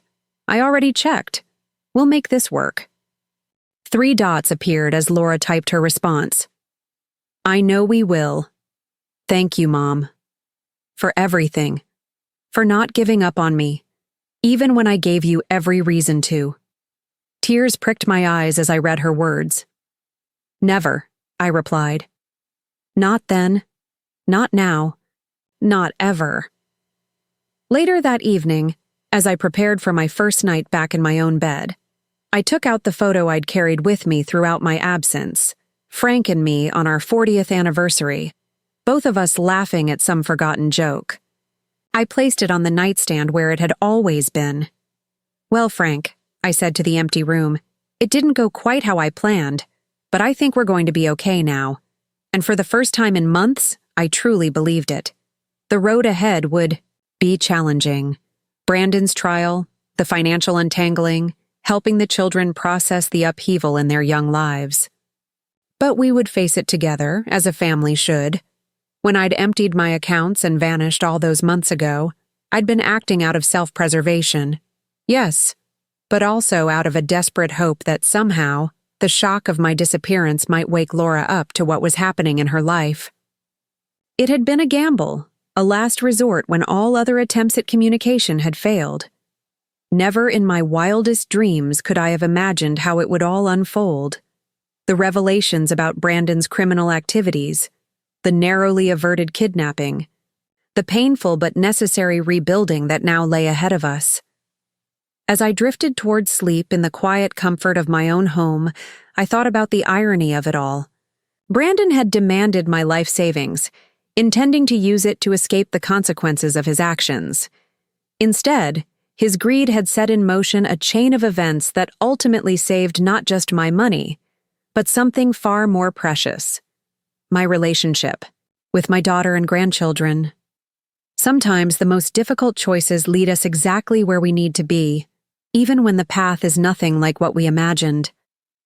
And sometimes, what looks like an ending is really just the beginning of something new, something stronger, wiser, and more genuine than what came before.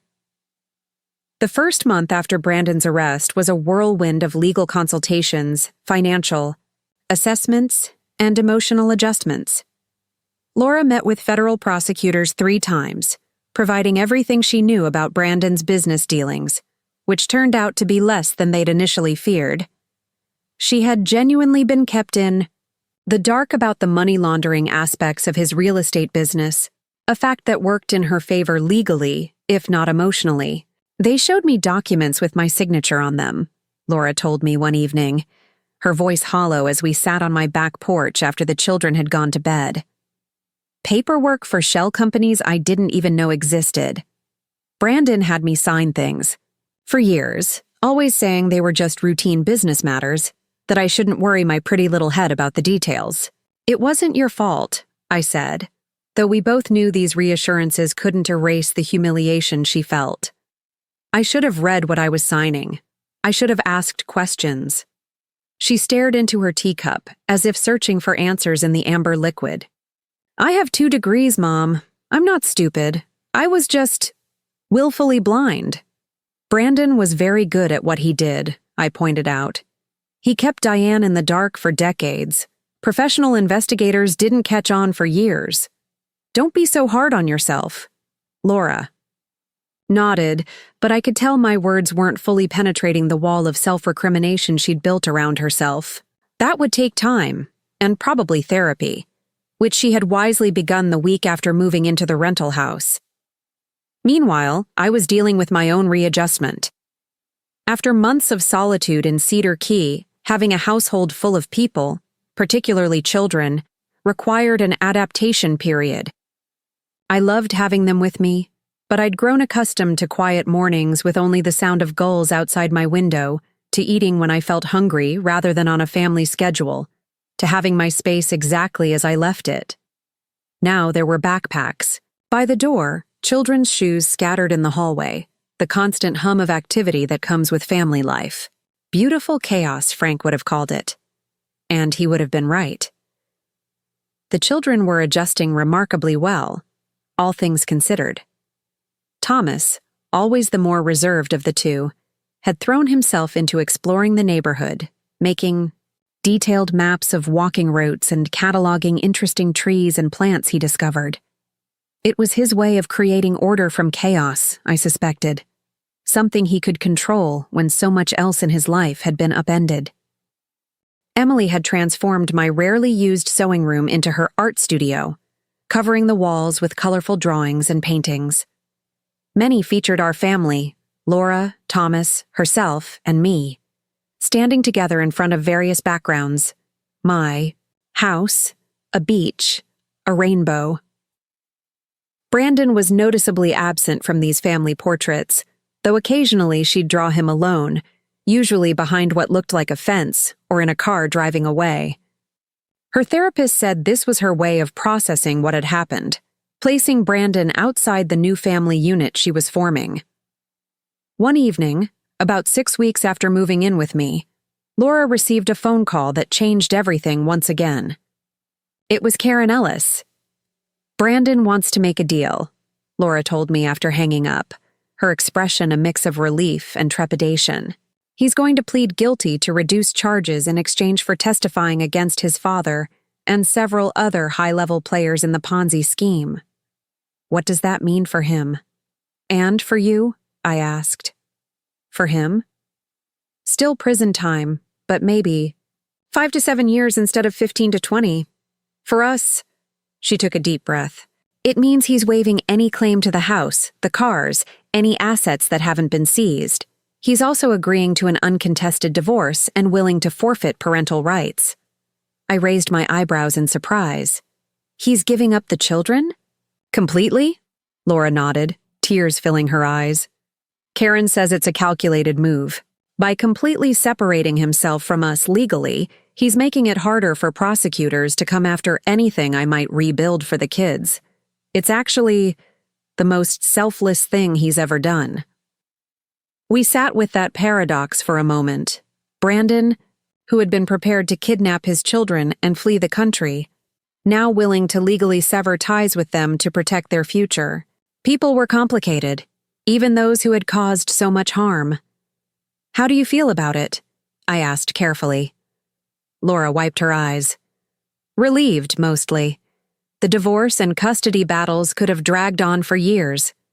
This way, we can move forward. Start rebuilding, but also, she hesitated. Sad, I finished for her. It's okay to feel sad, Laura. Despite everything, he's the father of your children, the man you once loved enough to marry. She nodded, letting the tears fall freely now. Part of me keeps wondering if there was something I could have done differently, if I'd been more attentive to the business, or if I'd pushed back harder against the lifestyle Brandon insisted we needed. You can't rewrite the past, I said gently. You can only learn from it and move forward. That's what my therapist keeps telling me, she said with a weak smile. It's harder than it sounds. Most worthwhile things are. The next hurdle was telling the children. We decided to approach it as a family, with both Laura and me present, after consulting with the children's therapist for guidance. We gathered in the living room after dinner, the television off, phones put away, everyone's full attention on the conversation. Laura kept it simple and age-appropriate. Dad has decided to accept responsibility for the mistakes he made, she explained. He's going to tell the police everything he knows about Grandpa Robert's business problems, and in exchange his punishment won't be as severe. How long will he be in jail? Thomas asked, his voice carefully neutral. At 11, he understood more than we sometimes gave him credit for. Several years, Laura answered honestly, but less time than if he hadn't cooperated. Emily, curled up next to me on the sofa, asked the question I'd been dreading. But we'll still get to visit him, right? Once a month like we've been doing? Laura took a deep breath, glancing at me briefly before focusing on her daughter. Dad has made another decision, sweetheart. He thinks it would be better for everyone if he steps back from being part of our family for now.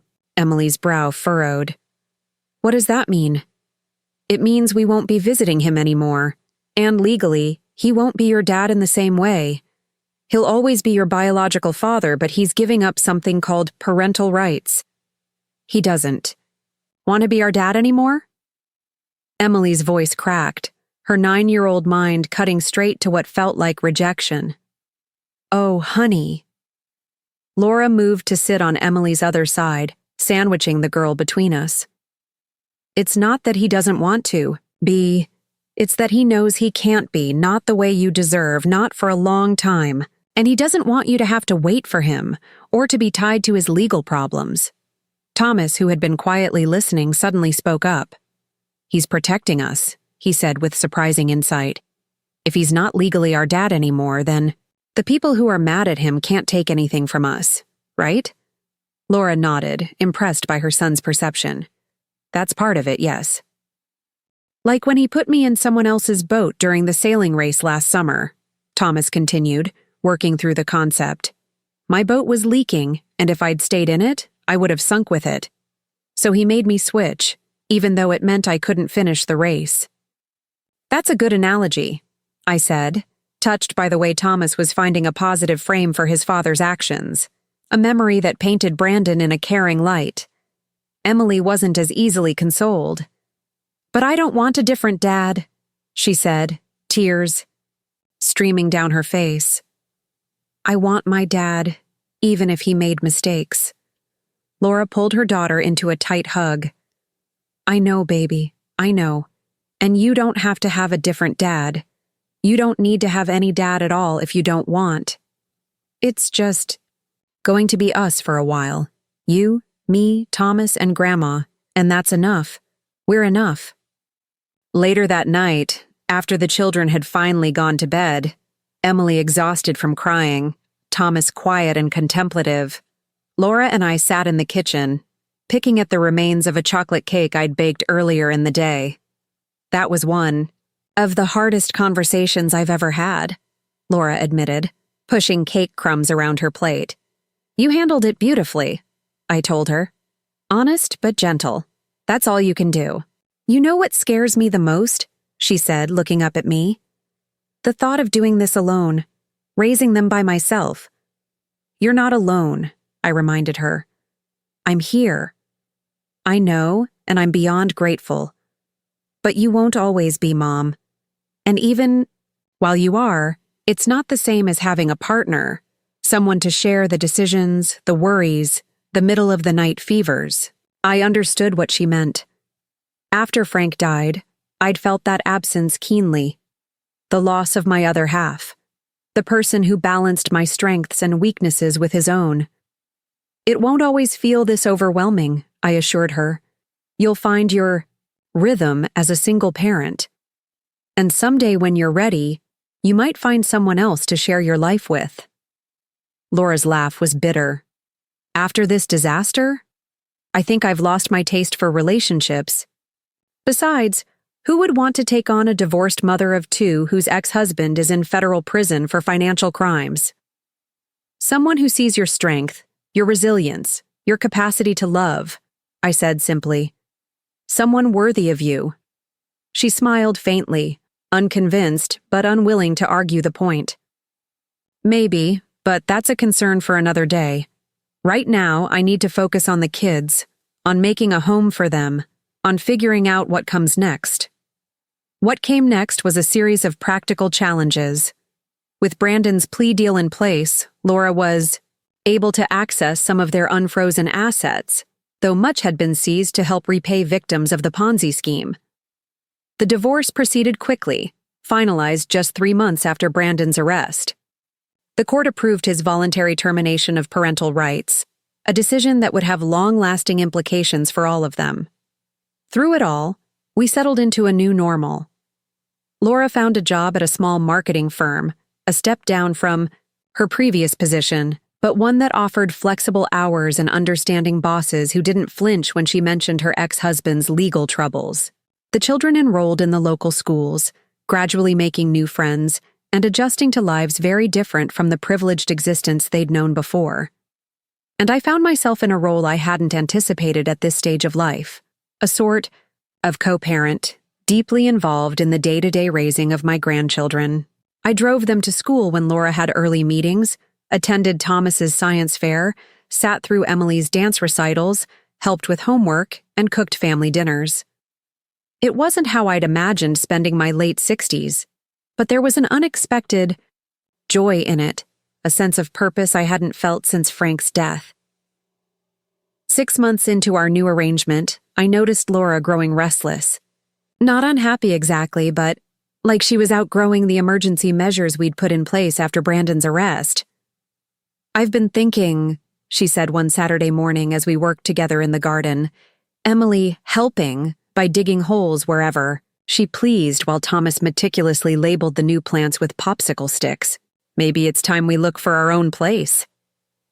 I sat back on my heels, brushing soil from my gardening gloves. "You're welcome to stay here as long as you need, you know that." "I do," she assured me. "And living with you has been a blessing, truly. I don't know how we would have managed otherwise, but I think it might be good for the kids, for all of us, to establish our own home. Not anything grand, just a small place nearby. Something that feels like ours." I nodded, understanding her need for independence even as I felt a pang at the thought of the house emptying out again. "I think that's wise. The children need to feel settled, to know that life isn't just one temporary arrangement after another." "We'll be close," she promised, reading the unspoken worry in my eyes. "Close enough that the kids can walk or bike over whenever they want. Close enough for family dinner every Sunday." "Every Sunday and Wednesday," I countered with a smile. "Deal," she laughed, reaching over to squeeze my hand. "Thank you, Mom, for everything. I don't know if I've said that enough." "You don't need to say it at all," I assured her. "That's what family does. We show up for each other." Later that day, I found myself alone on the back porch, watching the sunset and thinking about all that had transpired since the day Brandon first cornered me in my kitchen, demanding access to my finances. In some ways, it felt like a lifetime ago. In others, like it had just happened yesterday. I thought about my desperate decision to empty my accounts and vanish rather than be bullied into surrendering my financial independence. At the time, it had felt like my only option, a last-ditch effort to maintain control over my own life. I couldn't have known then how that choice would set in motion a series of events that would ultimately save not just my savings, but my daughter and grandchildren as well. If I hadn't disappeared, would Laura have ever seen Brandon for who he truly was? Would she have had the opportunity to reclaim her independence, her voice, her confidence? Would the children have learned the valuable lessons they were absorbing now, about resilience, about honesty, about what truly constitutes a rich life?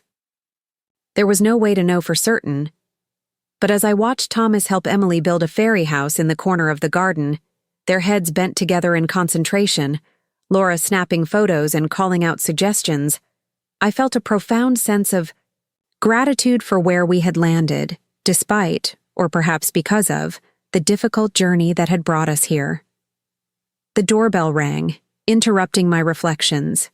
Laura looked up from the garden, a question in her eyes.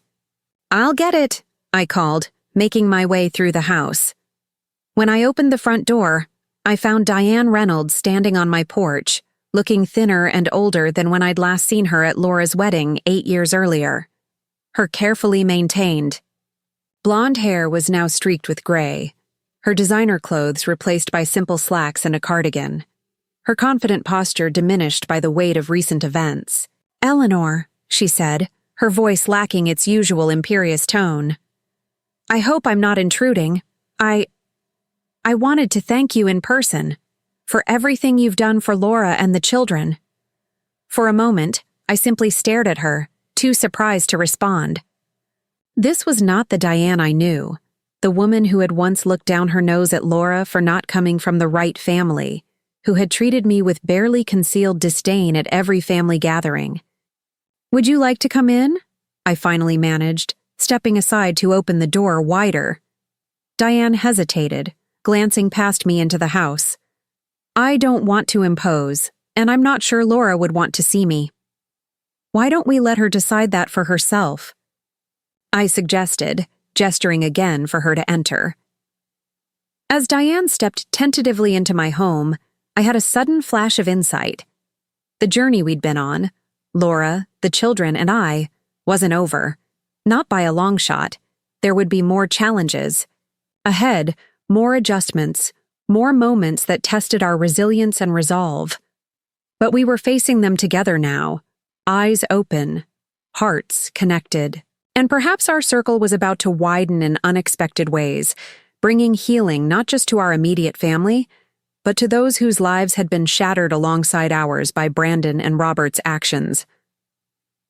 Whatever came next, I knew one thing with absolute certainty. The decision I'd made that day, to empty my accounts and vanish rather than surrender to Brandon's demands, had been the right one. Not just for me, but for all of us. Sometimes the bravest thing you can do is walk away. And sometimes, walking away is what makes it possible to find your way back to what truly matters. Laura's face when she saw Diane standing in our living room was a complex mixture of emotions: surprise, wariness, and something like compassion. The children, spotting their paternal grandmother through the window, raced inside with conflicting reactions. Emily flinging herself into Diane's arms while Thomas held back, observing cautiously from a distance. "Grandma Diane!" Emily exclaimed. "Did you bring us presents?" Diane knelt, embracing her granddaughter with a trembling smile. "Not today, sweetheart. I just came to visit, to see how you're all doing." "Dad's in jail," Emily informed her solemnly. "And he doesn't want to be our dad anymore." Diane flinched slightly but maintained her composure. "I know, honey. It's complicated grown-up stuff. But he loves you very much." Laura stepped forward, her expression guarded. "Mom, could you take the kids to get ice cream? I think Diane and I need to talk privately." I nodded, understanding the significance of this moment between my daughter and her former mother-in-law. "Come on, you two. Let's see if the ice cream shop has that rainbow sherbet you like, Emily." As I ushered the children out, I caught a glimpse of Laura gesturing Diane toward the kitchen table, the traditional setting for our family's most important conversations. Whatever passed between them that afternoon marked a turning point, not reconciliation exactly, but a tentative truce born of shared pain and concern for the children. When we returned, sticky-fingered and sugar-buzzed, Diane was preparing to leave. Her eyes were red-rimmed, but her posture was more upright, as if some invisible burden had been partially lifted. "Eleanor," she said, extending her hand as she passed me in the hallway. "Laura has invited me to Sunday dinner next week. I hope that's all right with you." "Of course," I replied, genuinely meaning it. "This is her home too." A flicker of respect passed through Diane's eyes, perhaps the first time she'd ever looked at me that way. "You're a remarkable woman," she said quietly. "I misjudged you. All these years I thought, you thought I wasn't good enough?" I finished for her. "Not wealthy enough, not sophisticated enough, not connected enough." She had the grace to look embarrassed. "Yes, and how wrong I was. True worth isn't measured in bank accounts or social standing. If Robert and I had understood that, perhaps things would have turned out differently." After she left, Laura shared parts of their conversation. Diane had come not just to thank us, but to make amends in her own way. Her life had been shattered by Robert's crimes and subsequent disappearance. The mansion in Coral Gables had been seized, her social circle had evaporated, and she was now living in a modest apartment, working as an assistant manager at a high-end boutique, her first job since college. "She's offering to help with the kids," Laura explained. "Not financially, she can't, but with time. Picking them up from school sometimes, watching them if I need to work late. She says she wants to be part of their lives, to give them at least one grandparent from Brandon's side of the family." "How do you feel about that?" I asked. Laura sighed, running a hand through her hair. "Conflicted. She was never particularly warm to me or the kids before all this happened, but she seems genuinely changed by everything. And the children need all the love and support they can get right now." "People can surprise you," I observed. "Sometimes it takes losing everything to discover what truly matters." Laura gave me a pointed look, like when my mom emptied her bank accounts and disappeared to teach me a lesson about greed. I smiled ruefully. "Not my finest moment, I'll admit. But it worked, didn't it?" She laughed, a genuine sound that had become more frequent in recent months. "It did. Though next time, maybe just try a strongly worded letter first?" Over the next several months, Laura pursued her plan to establish a separate household for herself and the children. With my blessing and some financial assistance, a proper gift this time, not a loan or an obligation, she found a small 3-bedroom rental house just 4 blocks away. Close enough for the children to easily move between the 2 homes, but far enough to give Laura the independence she craved. The day they moved in, a sunny Saturday in early April, was bittersweet. The children were excited about their new rooms, which they had helped decorate themselves. Thomas had chosen a space theme, his ceiling now adorned with glow-in-the-dark stars arranged in accurate constellations. Emily had indeed gotten her purple room, the walls a soft lavender complemented by butterfly decals and fairy lights strung around the windows. I had worried that my house would feel too empty without them, but to my surprise, the transition felt natural, even necessary. Laura needed to prove to herself that she could stand on her own, build a life independent of both Brandon and me. And I needed to reclaim some of the peaceful solitude I'd found during my time in Cedar Key, balanced now with the joy of having family nearby rather than completely alone. True to her word, Laura brought the children over for dinner twice a week. Sunday evenings became a larger family gathering, with Diane occasionally joining us, her initial awkwardness gradually giving way to a more comfortable presence. She never tried to replace me as the maternal grandmother figure, instead carving out her own unique relationship with Emily and Thomas, one based on museum visits, nature walks, and quiet conversations that seemed to benefit her as much as the children. Brandon's sentencing came in late summer, almost a year after his arrest. 7 years in a federal prison, with the possibility of parole after 5. The news stirred up difficult emotions for everyone, particularly the children. Emily cried, herself to sleep that night, while Thomas retreated into a stony silence broken only when I gently coaxed him into helping me bake his favorite chocolate chip cookies. "Is it wrong that I'm still mad at him?" Thomas asked as we spooned dough onto baking sheets. "Even though he's being punished already?" "Not at all," I assured him. "You can be angry and sad and confused all at the same time. Your feelings are your own, Thomas. No one can tell you they're wrong." He nodded thoughtfully, methodically spacing the cookie dough. Mom says he did one good thing, giving up his rights so the bad men couldn't take anything else from us. Your mother's right. I agreed. That was a selfless choice. But it still hurts, he said simply. Yes, I acknowledged. It still hurts. Laura faced her own challenges as she rebuilt her life. The stigma of Brandon's crimes followed her in subtle ways. Invitations not extended, whispers at school functions, the occasional pointed question about whether she had known all along. She handled it with a dignity that made me fiercely proud, never defending Brandon's actions but also refusing to perform public condemnation to satisfy others' curiosity or judgment. Her professional life, at least, was flourishing. The small marketing firm had promoted her to senior account manager within 6 months, recognizing her talent and work ethic. She was earning less than she had during the Brandon years, but there was a quiet pride in knowing that everything she provided for her children now came from her own efforts. For my part, I found myself unexpectedly busy in what I had once assumed would be my quiet retirement years. With Laura and the children nearby but not underfoot, I rediscovered old interests and developed new ones. I joined a watercolor class at the community center, volunteered at the local library's literacy program, and even began dating casually.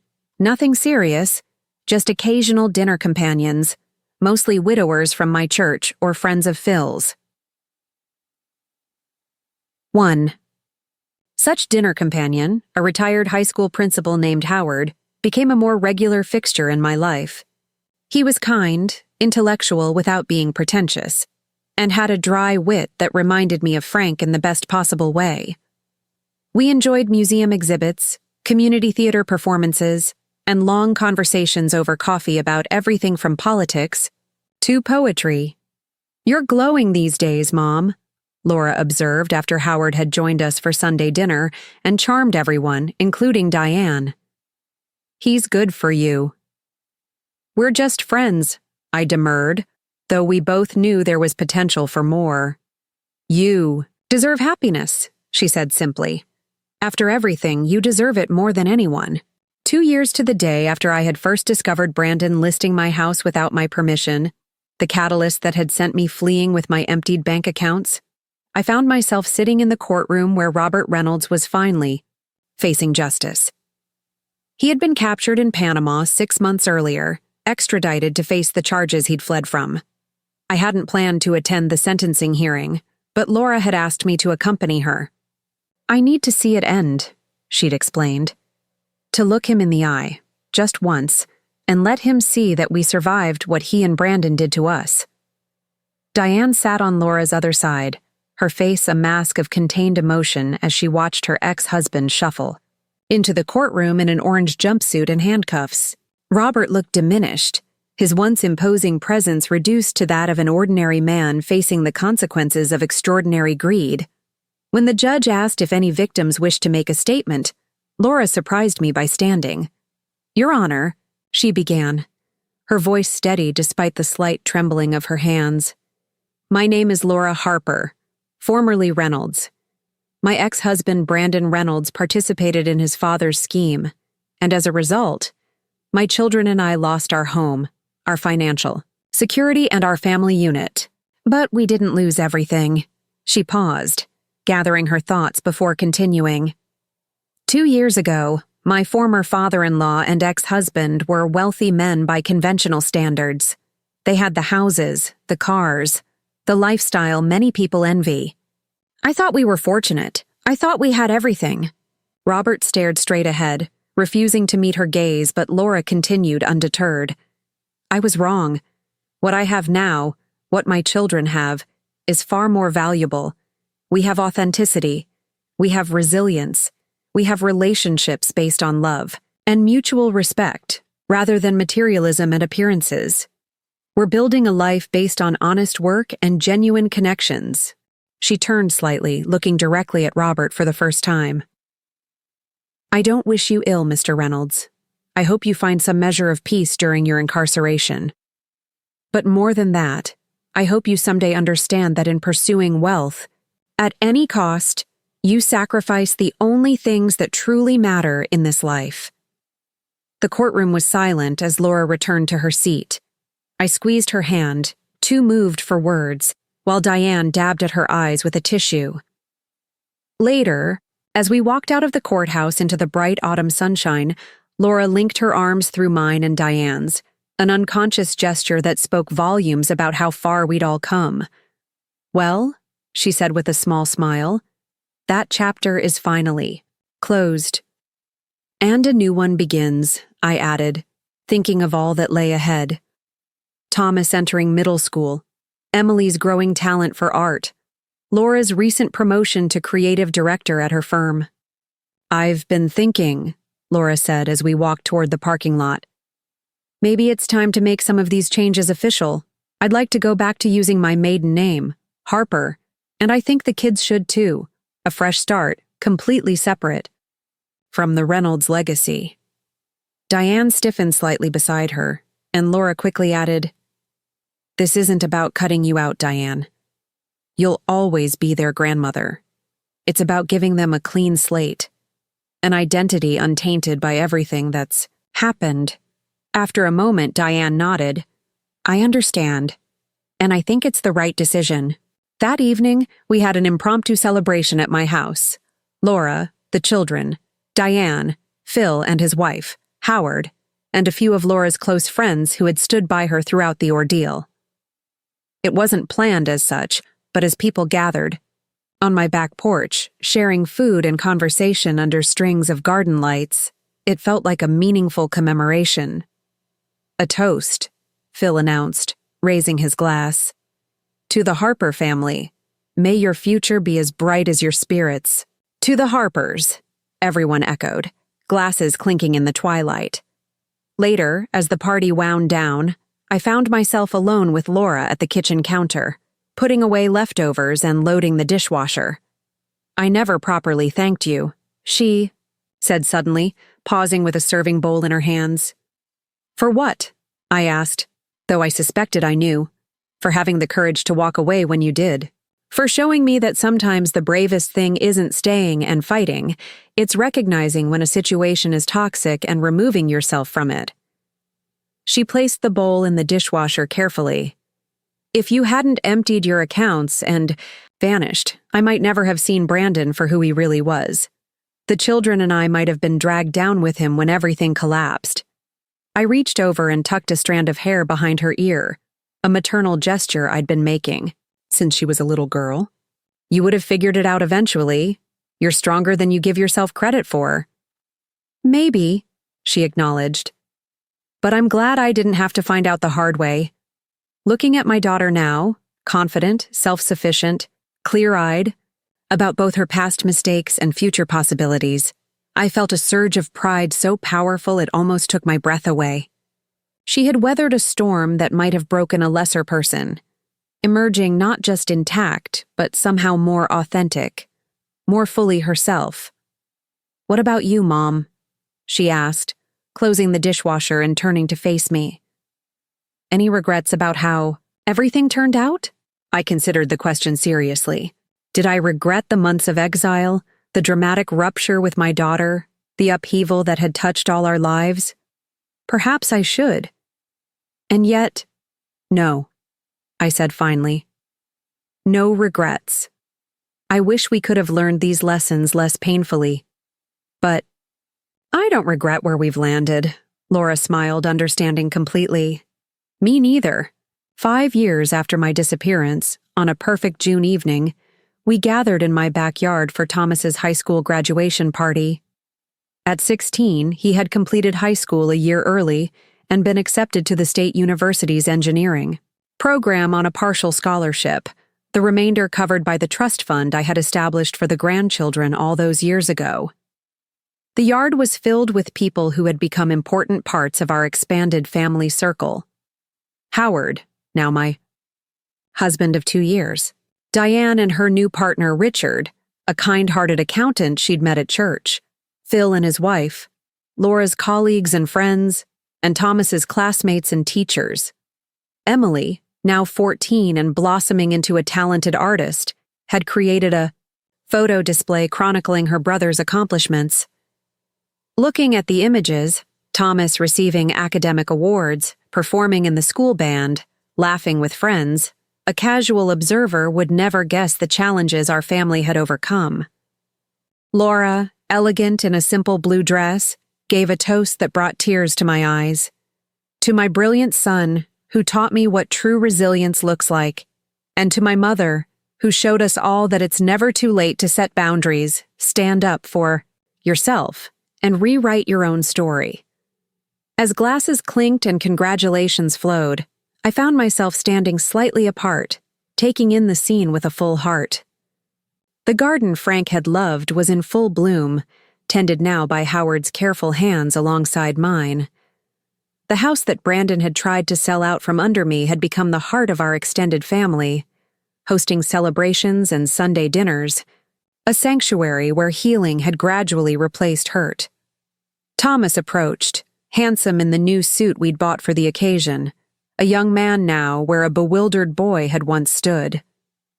"Penny for your thoughts, Grandma?" he asked, handing me a fresh glass of lemonade.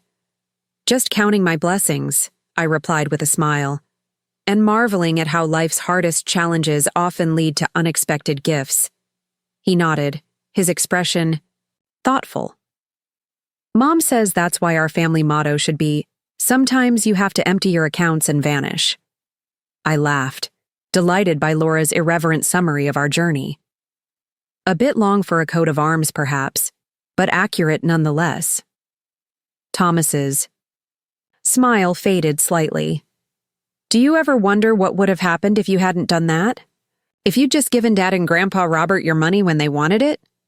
I considered his question, gazing across the yard to where Laura stood chatting with Howard, her head thrown back in laughter at something he'd said. "I expect it would have delayed the inevitable," I said finally.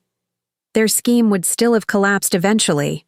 But you, your mother, Emily, you might have been more deeply entangled when it did, and our relationships might not have healed the way they have." He nodded, seeming satisfied with the answer. "I'm glad you stood up for yourself, Grandma. I think about that a lot, actually. How one person's courage can change everything." As he moved away to rejoin his friends, I caught Laura's eye across the yard. She raised her glass slightly in my direction, a private acknowledgement passing between us. My son-in-law had demanded I hand over my life savings, so I'd emptied my accounts and vanished.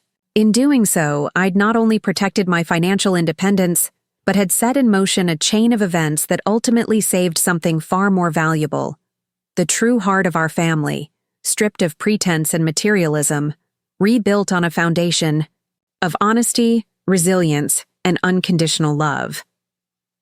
Sometimes the bravest choice is to walk away, and sometimes that choice leads you right back to where you truly belong, changed, strengthened, and finally free. Up next, you've got 2 more standout stories right on your screen. If this one hit the mark, you won't want to pass these up. Just click and check them out. And don't forget to like, subscribe, and turn on the notification bell so you don't miss any upload from us.